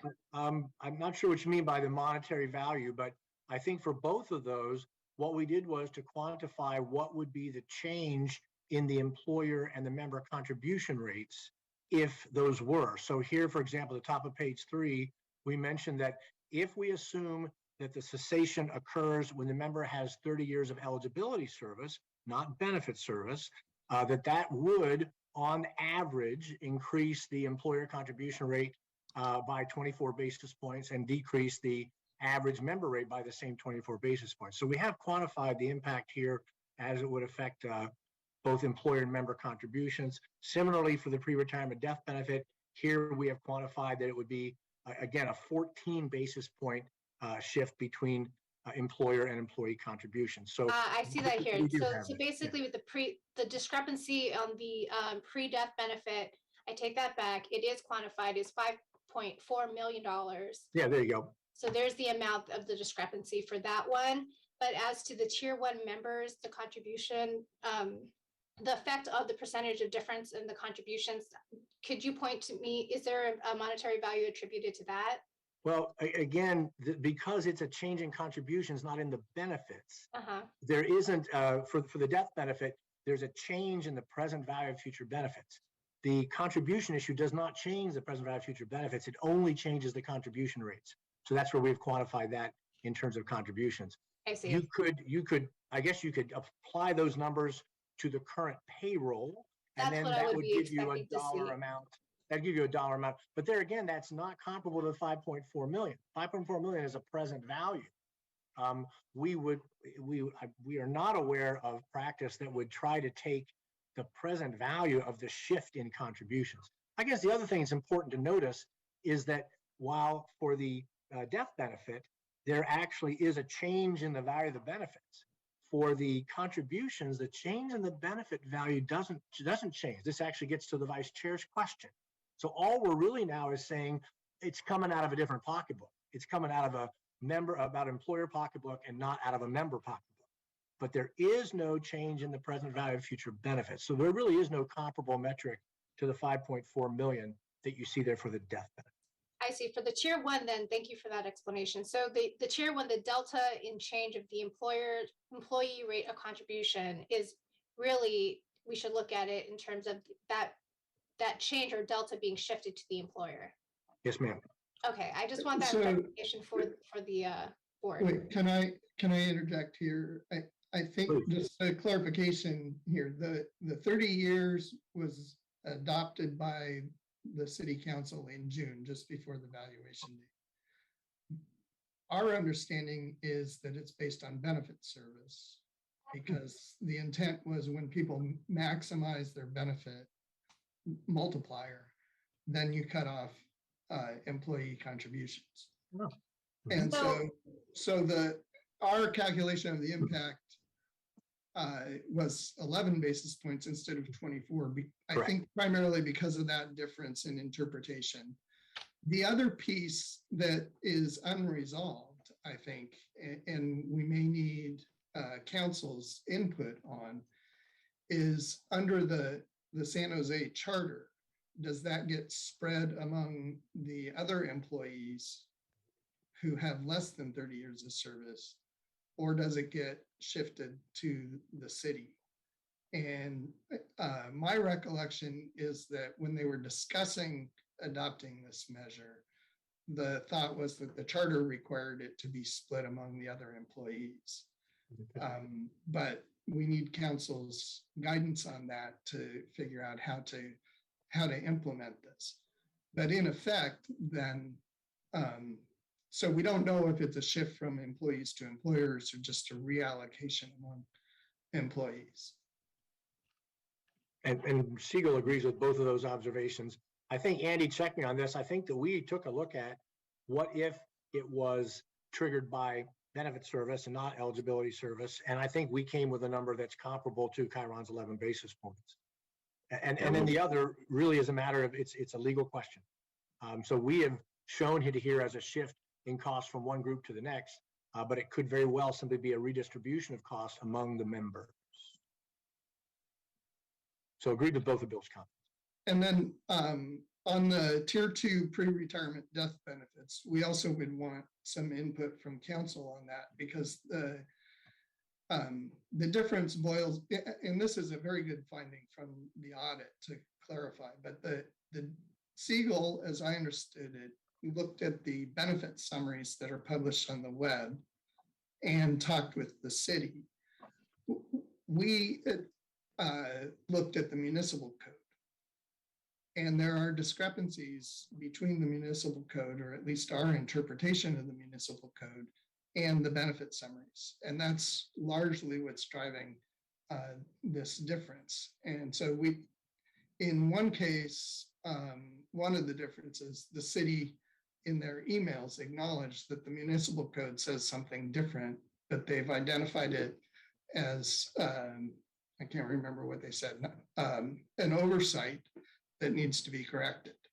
And so we need to know whether that is an oversight and we should be valuing the other interpretation, or we should be valuing what the current municipal code says. And then the other piece was a difference in interpretation. So we will need some council's advice. As Siegel said, and we agree, it's not very material for the valuation, but certainly for the individuals who might be affected by it, understanding what those provisions are is critical. Yeah, and that's where our fiduciary duties lie. And so one thing, I'm jumping ahead here, one of my recommendations, just to preview what I'm going to recommend to the board, is that the board defer action on this, adopting the Siegel audit, and allow Chiron to provide a written response to the discrepancies in the recommendations, so that the board has a full understanding in writing based on the evidence and information. Just to give you a preview of what I'm going to recommend to the board. And continuing with the discrepancies that are highlighted in the audit report, there's a difference in the member data. Chiron had 9 fewer actives and was missing 27 salaries for active members. And so one of the recommendations here is that Chiron provide us the whole data set that they used, so that we can take a look at that to see how they came to those, fill those gaps. Another thing too, Mr. Angelo touched on, is that Chiron used 2 different starting salaries between the 2 city retirement plans for police and fire and Federated. That's unusual in the industry, as I understand it from the report. And so we would request that Chiron provide a justification for why they did that, or an explanation, so we would better understand their rationale. There was a difference in the employee contributions, and that was in part due to Chiron's use of the tier 1 members being continuing to contribute benefits beyond the 30-year mark, even though measure F says otherwise. So that's one discrepancy, as we've already discussed, so we won't belabor that point. Another one here, if we can please turn to page 11 of the report, actual page 11, not PDF page 11.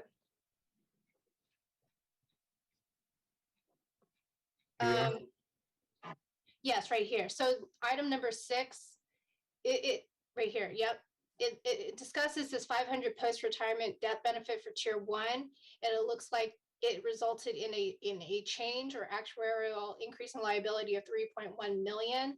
If Chiron could also explain or address how we got that figure. And another thing too, I wanted to raise was that it was unclear on the reciprocity. If we can please turn to page 8 of the report.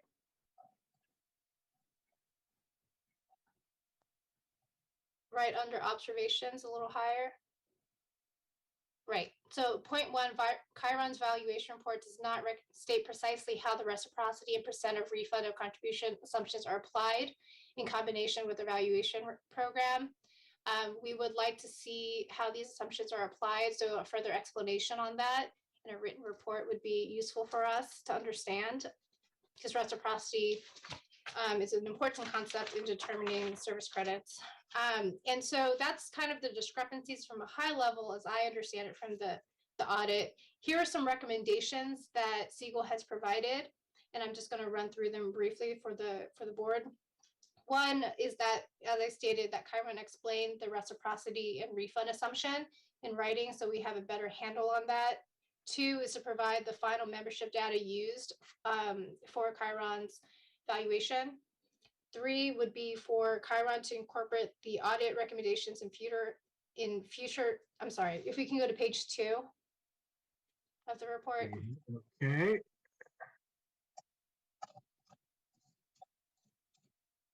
Okay, bottom last bullet point here, last sentence. When we raise the issue, because there's a difference again between the tier 1 member contributions and the tier 2 pre-retirement death benefits. Those are 2 of the discrepancies here. Chiron's recommendation would be that we incorporate into future valuations rather than revising.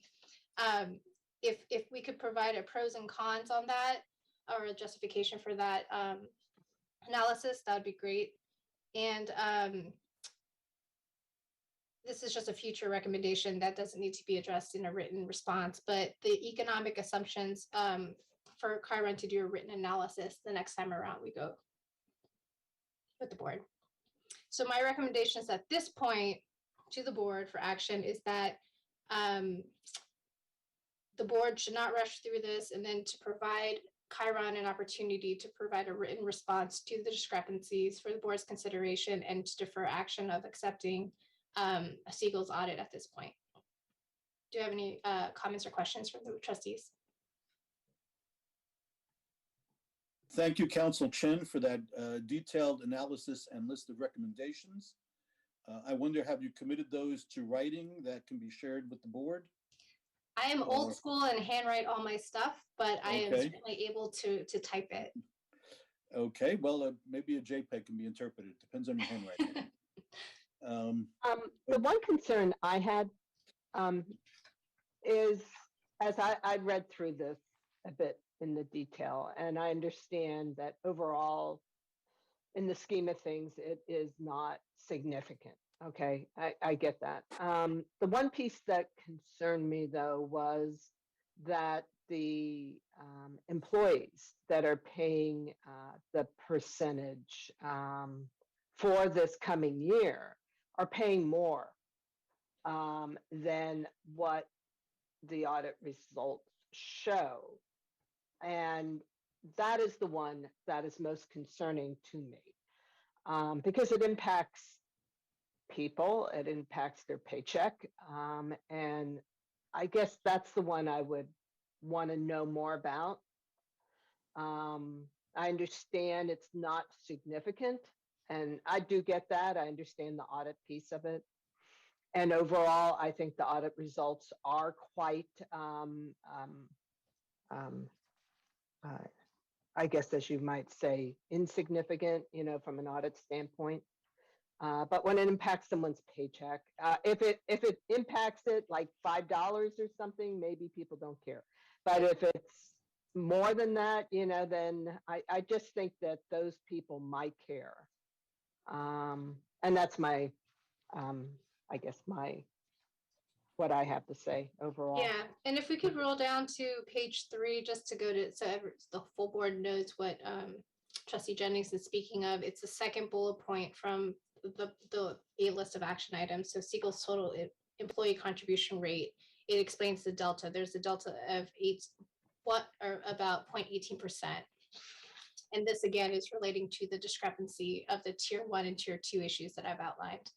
Right. So I guess a couple important comments here. First, I want to stress the fact that I think it's important to look at these results symmetrically.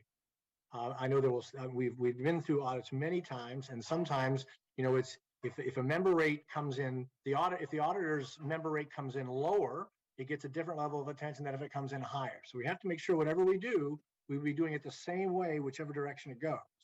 Second, to be very clear, I'm saying this as the audit actuary, there is no presumption that your incumbent actuaries is less valid than ours. What we have is two different calculations with two different numbers. And I think also this particular one is probably exaggerated because it includes the 30-year issue. So first, we need to neutralize the effect of the 30-year issue and then see, number one, are those numbers now so close that they fall into, Ms. Jennings, that that $5 range? But second, you have a firm that has been consistently doing your evaluations for many years. And then you have a firm that comes in and does an audit every 5 years. And I will say this, having been on both sides of this conversation, to some extent, I think you're going to get more actual consistency by, if necessary, deferring to the number from the incumbent actuary, especially if it's something that we have not been able to identify a particular reason for. So again, I'm saying this honestly, that I would hope that Chiron would be saying the same things if our roles were reversed. That at some point we identify these things, but the fact that we came up with a different number doesn't mean your number is wrong. It means that two firms went for the same number and got slightly different answers. We can't emphasize that enough. Yeah. Well, may I respond to that just briefly? My understanding, and Roberta, correct me if I'm wrong here, is that there is a difference in the system's actual operations for these two items as opposed to how Chiron is calculating it. And so no, is that correct?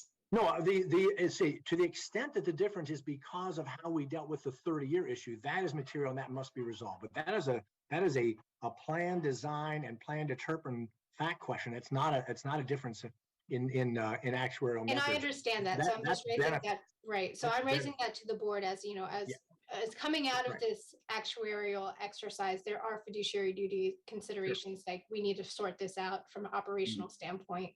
So we align with the actuarial projections. That's my main point here. Exactly. And so if Chiron is able to respond to these discrepancies in writing, and then we can work with staff to figure out what the operations are, and legal counsel can look at these provisions and determine what's right.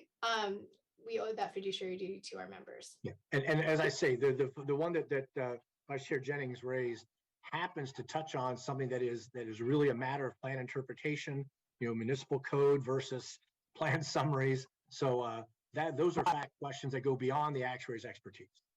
And from that standpoint, I concur, because I didn't get that in reading that, or I didn't see that piece. But if there's an interpretation of Muni code versus what is been practiced, that's a different thing. And part of accounting rules are consistency too.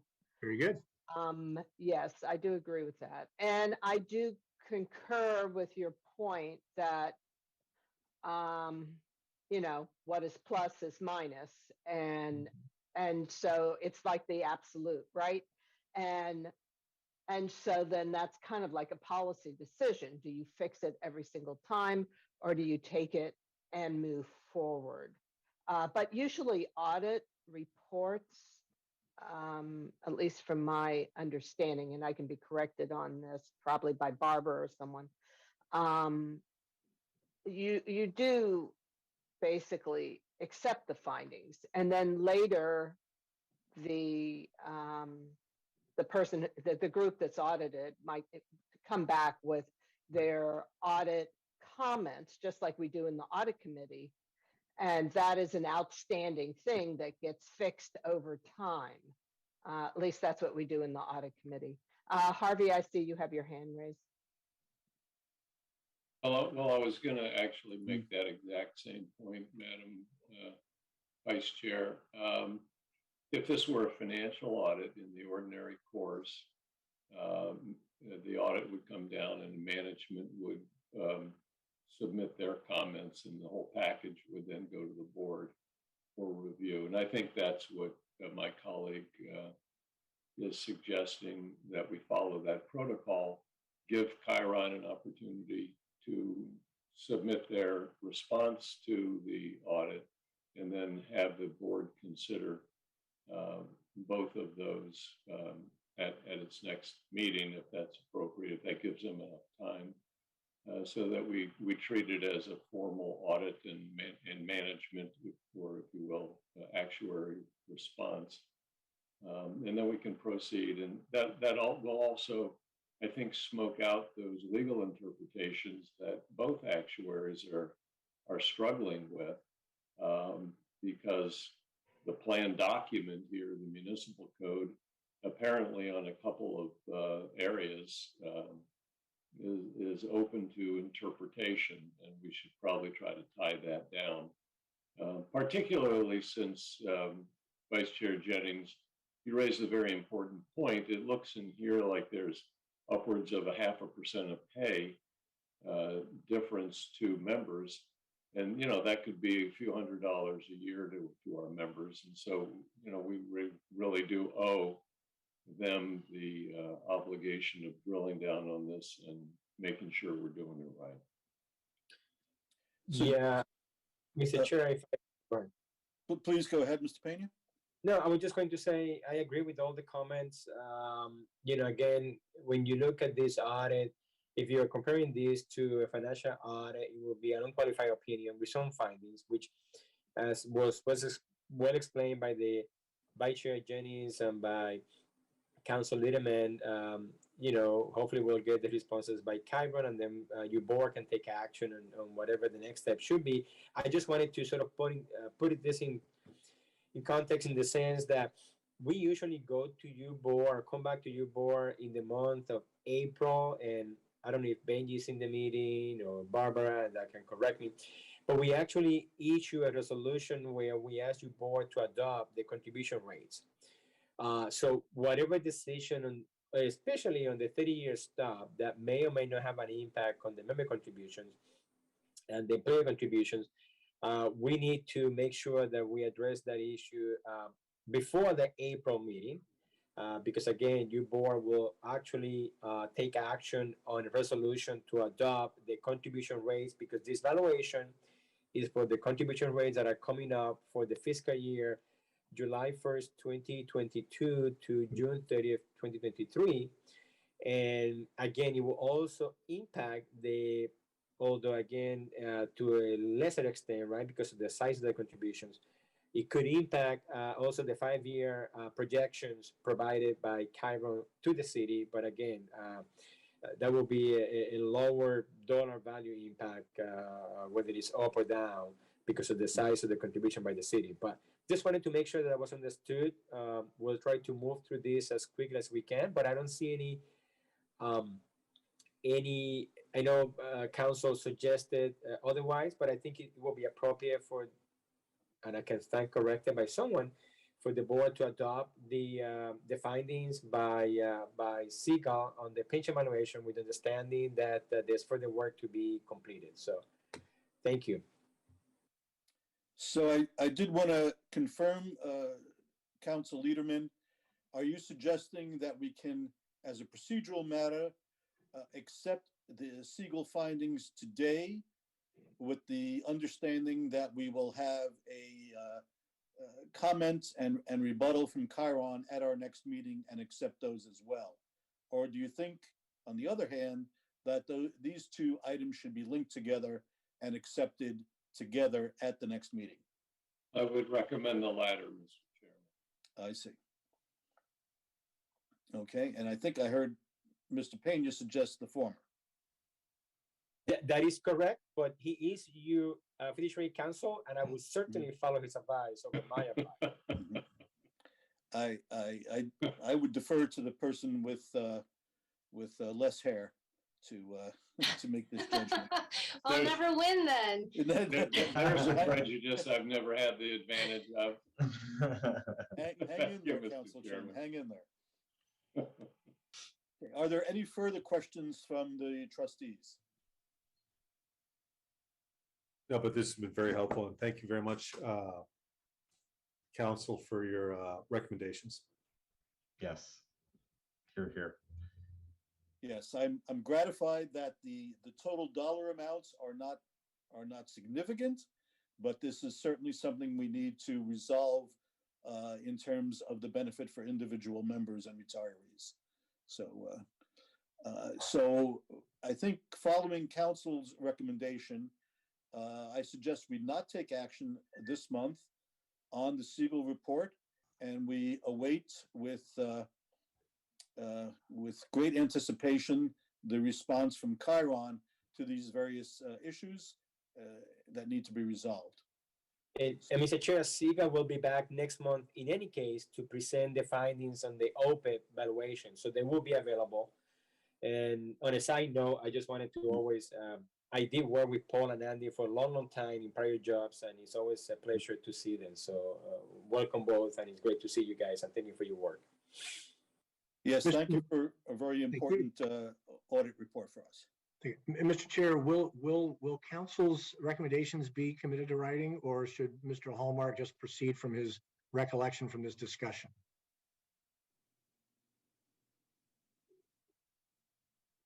If I may say in response to that, Paul, I think in the ordinary course, Chiron can take the audit findings and recommendations and respond to them as it wishes. Yeah, the audit. Council was just highlighting a few of those findings, but you know, it on its face, it can be responded to item by item. Thank you. Yeah, I was asking that on Bill's behalf. So. Yeah, the audit. I will say. Yeah, I appreciate that. I would like to get at least an outline of your concerns, because I think you raised some issues that I hadn't thought were issues needing a response. But And when you say you, Mr. Hallmark, you are referring to Council Chin. Council Chin, I'm sorry. Yes. Thank you. Certainly, I could pull that together for the benefit of the group. Thank you. Thank you, Mr. Chairman. And thank you for your kind words. Again, this is why we do actuarial audits, and this is why they're recommended as an industry practice. And speaking for myself, this is the first time I've heard the word urban myth and actuarial report in the same sentence. It was very exciting for me. There's another one. The 80% funding is the other urban myth. We have a paper on that, but that's another day. We'll talk about that. I look forward to that immensely. Okay. So if there are no further comments or questions from trustees, I believe we're ready to move on to the next agenda item. Okay, Mr. Chairman, Siegel will be leaving the meeting. Thank you very much. Thank you for your input. Thank you, everyone. Mr. Chair, I think Councilmember Davis had joined the meeting. I think I do see her here. Yes. So then we can return to the agenda item report from the City Council liaison. Councilmember Davis, please proceed.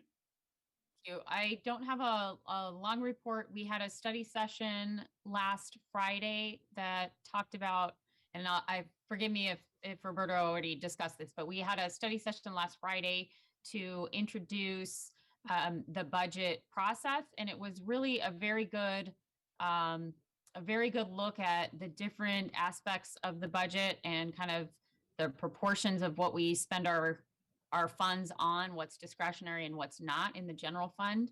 And that really kicked off the budget process for us a lot earlier than we normally do it. So that was a very productive study session, or very helpful study session, I thought, and we will be commencing additional budget information with the February release of the 5-year forecast. And that's it for my report. Okay, thank you so much. Okay, the next agenda item, please.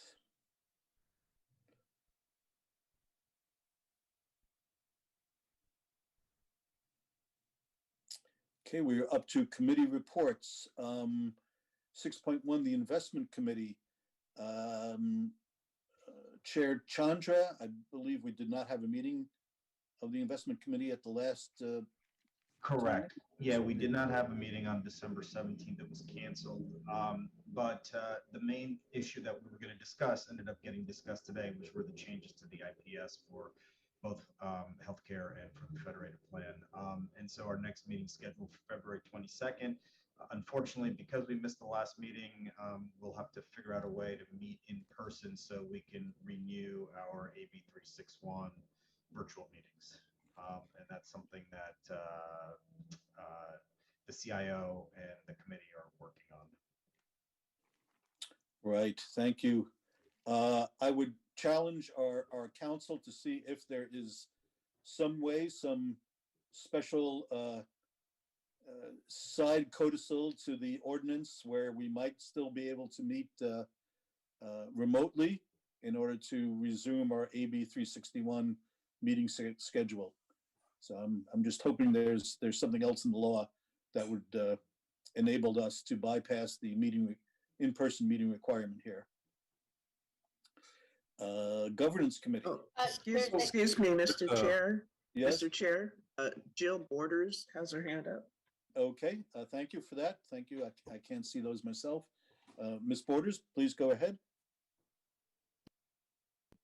Hi, thank you. I'm not sure if this is the right time under 6.1 for Investment Committee, but one of my main concerns is, and I'm thinking it might be under this, so I thought I'd mention it now as public comment then. I have been doing a lot of reading and trying to make the connection between, of course, the humanitarian crisis that we see all around us in our city, and trying to make sort of deeper connections. And so when I'm reading, whether it's Bloomberg News or the Wall Street Journal or whatever, all these articles about how large global investment firms are sort of scooping up lots of single family homes, lots of real estate, lots of assets that have to do where people live and pay rent. I'm very concerned that we're not making a connection. And so I would hate to find out in 10, 15 years that the pension plans of our city have been contributors to the housing crisis that we see all around us every day and the increase in costs. So it's fabulous that, we changed the 15% hedge fund thing to go up if we wanted it to go up, and all these hedge funds scooping up real estate. But to make the larger connection is what's important to me. And I'm wondering if in the investment committee could just sort of make a mental note that I think the future will include all these kind of protests and things against pension plans and things like that, investing in individual real estate. So for example, 15 years ago, it might be this problem in the world that they're asking to divest from, and I would bet on it that in 10 years you're going to have people asking and begging their cities to divest from investments that hold real estate that then impact the housing costs. So that's my comment, and just something to consider and think about as you look at investments and what you choose to invest in for your pension. Thank you. Okay, thank you, Ms. Borders. That discussion is not agendized, so we cannot discuss this, but it is something for us to be aware of. I would simply add as a side comment, the sort of firms who are engaged in the activity you're describing tend not to be hedge funds, but private equity funds, which are quite different. Moving forward, the Governance Committee, I believe our last meeting was simply a special meeting to extend our 361 eligibility. So we have nothing to report, although we would like to have a vote to receive and file the minutes of our November and December meetings. Chair Horowitz, Yes. there's no need for a vote on the receive and file. Okay, that makes things simpler. So then we move on to 6.3, the Audit Committee.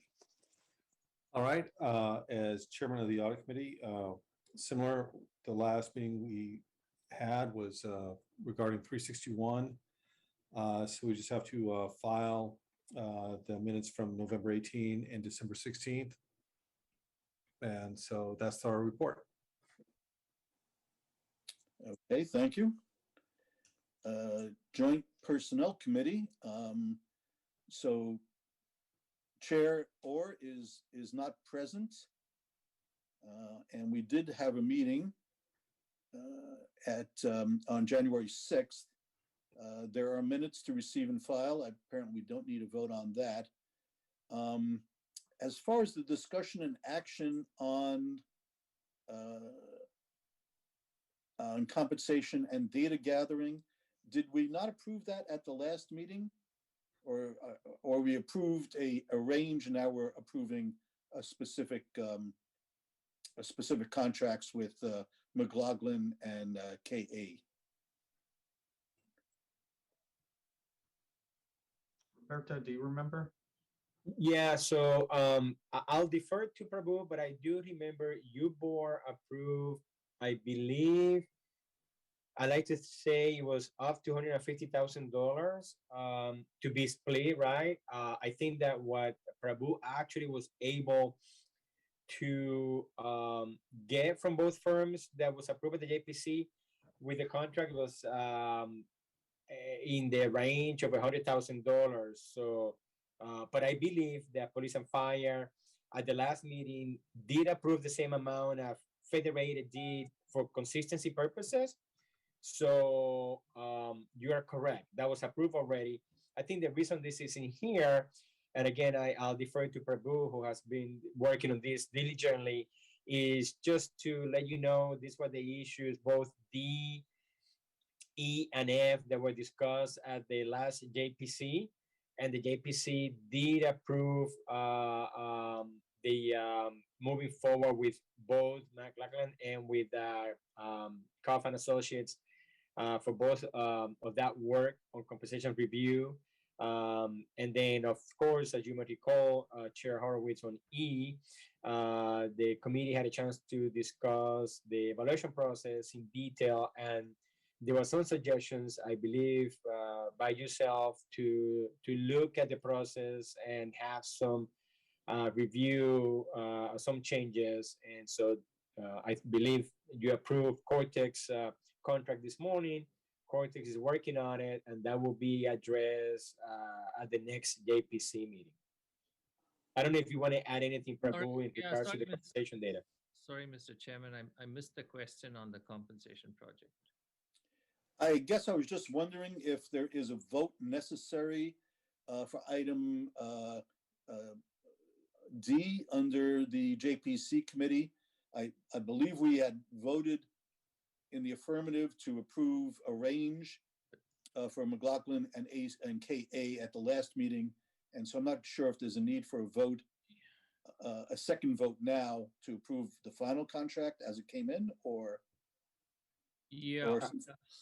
So yeah, I'll defer to council on that. But as I understand from council's remarks at the last JPC, the amounts need to be, the budgeted amount needs to be approved by the board, and the actual hiring of the consultants have to be approved by the JPC, which the JPC did. And just to refresh everyone's memory, both boards actually approved up to $150,000 for the two compensation consultants. The actual contracts came in at slightly under $100,000, so we were well within budget. And just keep in mind that that will be split among both the plans. So the actual cost will be about $50,000 per plan. Okay, so then I defer to council if an additional vote is then necessary at this point. Well, I believe the two attachments that are provided for this item are the scope of work for the positions and the detailed information that these two vendors would do. Preview, when I was looking at it, it looked like a scope of work. It didn't look like an actual contract. Is that your recollection as well? We don't have a contract yet. I mean, we have a letter of engagement from both firms. That's all we have at this point. Okay, well, in light of that, the letter of scope of work, my recommendation would be to defer action on this. Okay. However, I will ask if the trustees have any questions about the scope of work as presented in the attachments that could be addressed at this time.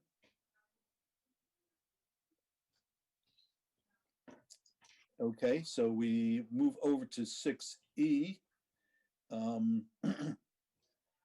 And this is a similar situation in that I think we had some discussions at the JPC about making further changes and modifications to the evaluation program. So I'm not quite sure we're ready to have these approved by the full board as of yet. Trustee Chandra, is that your recollection? Yes, I agree. Yeah. Okay. So I think we can proceed past this item E. And then item F, I believe the nomination and election of the vice chair was a matter for the committee itself, and that did take place. Yes. So again, I believe there's no action here by the full board. Yeah, it was Trustee Menon from Police and Fire. That is correct. And again, I think our practice is for the to include whatever items were discussed at the committee level, so that the board is aware of it. And then I just kind of want to make a point of a comment that was made by CIO Palani, which I believe is absolutely right. You sort of defer action on D, which is okay. I think the way my understanding the JPC committee works, or the JP committee works, is that the boards have delegated authority to that committee, and so they did approve moving forward with this work and the scope. I think it's okay, as you indicated, to request any comments by trustees so that you can share them with the committee when you meet again. There were no comments, but nevertheless, the committee is moving forward with the scope of work as explained in these attachments. Okay, thank you, Mr. Pena. And are there any trustee comments on item E or item F? Questions, notions? Okay, hearing none, we'll move to agenda item number 7. We have the Cortex report. And the calipers, looks like we do have an interesting calipers General Assembly program. I'm wondering, Mr. Pena, if you are aware if there will be the option of remote attendance at the GA. So good question. First of all, as you all know, I'm a member of the board for Calipers, and I wholeheartedly support your attendance to the General Assembly. At this point, Mr. Chair, Calipers is moving forward with an in-person conference. The board discussed the issue early this week. There were 2 comments, or 2 offices, myself for San Jose and another office for the north, with some hesitation about the in-person assembly. But at the end of the day, unless things get worse and there's an issue where we will have to actually cancel the conference, we're moving forward with an in-person General Assembly, not virtual, but in person. And I would like to add a comment to that. Just one, I am very pleased by the Cortex report and really appreciate having that always included in our agenda. And I do look over it. I have strong opinions about what I think on remote access. I think Trustee Kelleher and Chandra also feel the same way. And I am surprised. I did attend a meeting, and I think it was Southern California. I don't know if it was Fresno, but one of these areas which have been coming in. I know there's a different point of view of that. But I will tell you that the only items I looked at and considered were the virtual classes. I was not considering anything else. As much as I would love to travel and that would be nice, I just don't think it's safe. And I think I get a lot out of the virtual ones too. So if you have any chance to pass that on, I mean, they might not really, we're not huge, we're not the big player in that. But I can tell you, I think most of the trustees feel the same way. Yeah, I would want to concur with that. We are very concerned. Certainly, fortunately, my social circle, despite having, I think probably 10 or 11 positive cases, everything's mild, and hopefully this Omicron, will give us herd immunity or something. But I certainly don't want to do anything in person anytime soon. No, I appreciate your comments. I wholly understand where you're coming from and support it. I was unfortunately on the minority in my board meeting. As you all know, you're a board. We're a board of about 10 people, and there were only 2 sort of descendants on the issue. And so, but yeah, you're correct, Trustee Jennings. Many of the systems in the Bay Area have addressed this issue differently than some of the systems across the state. Apparently, in some of the systems across the state, the people are looking forward to traveling and attending the meeting. We'll see what happens. I certainly understand. I think it's a caliber kind of meeting. In fact, I am going to be heading one specific discussion where we're supposed to have Trustee Prabhu. I'm sorry, he was a trustee, but no longer. He's a CIO, Trustee CIO Prabhu Palani, and also trustee from Police and Fire, Drew Lanza. So we, in fact, have a meeting next week to discuss. But again, at this point, it's an in-person conference.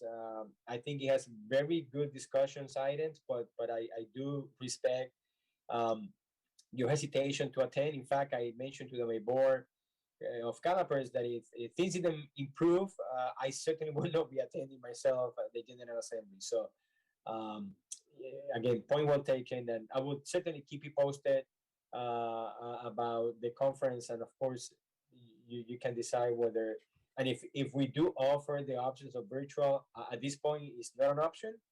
I don't know if that would change eventually, but at this point that's not an option. So thank you, Mr. Chair. Well, I would encourage you through your position on that board to encourage them to offer a hybrid option for this conference, so that those who wish to attend virtually could. And I echo all the sentiments of my fellow trustees. I did notice that all of the meals on the brochure were listed as taking place out of doors.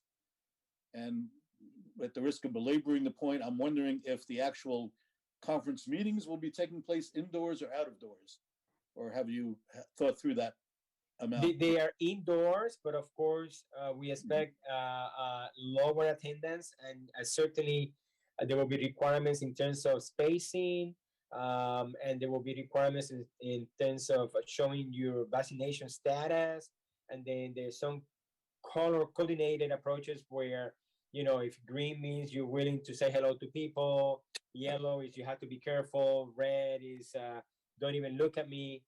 So all that stuff, right? I mean, it's not simple.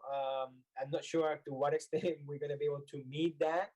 But yeah, the actual discussions will take place indoors to the extent that we can keep everyone with masks and with the space as recommended by CDC.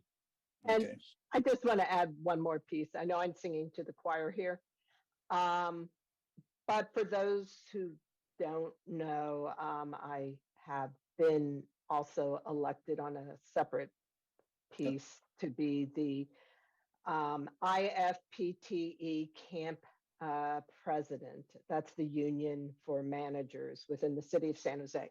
And so I get these notices of Omicron cases that have been, where someone has tested positive, put it this way. And it's like crazy. I mean, I get like 1, 2, 3, 4, 4 or 5 a day across the city of San Jose. So, the community centers, the police, anybody that is a manager, like a senior analyst or anybody within that. And, I mean, it's like, you kind of want to say, oh, we're coming back to the office. How many times have we done that?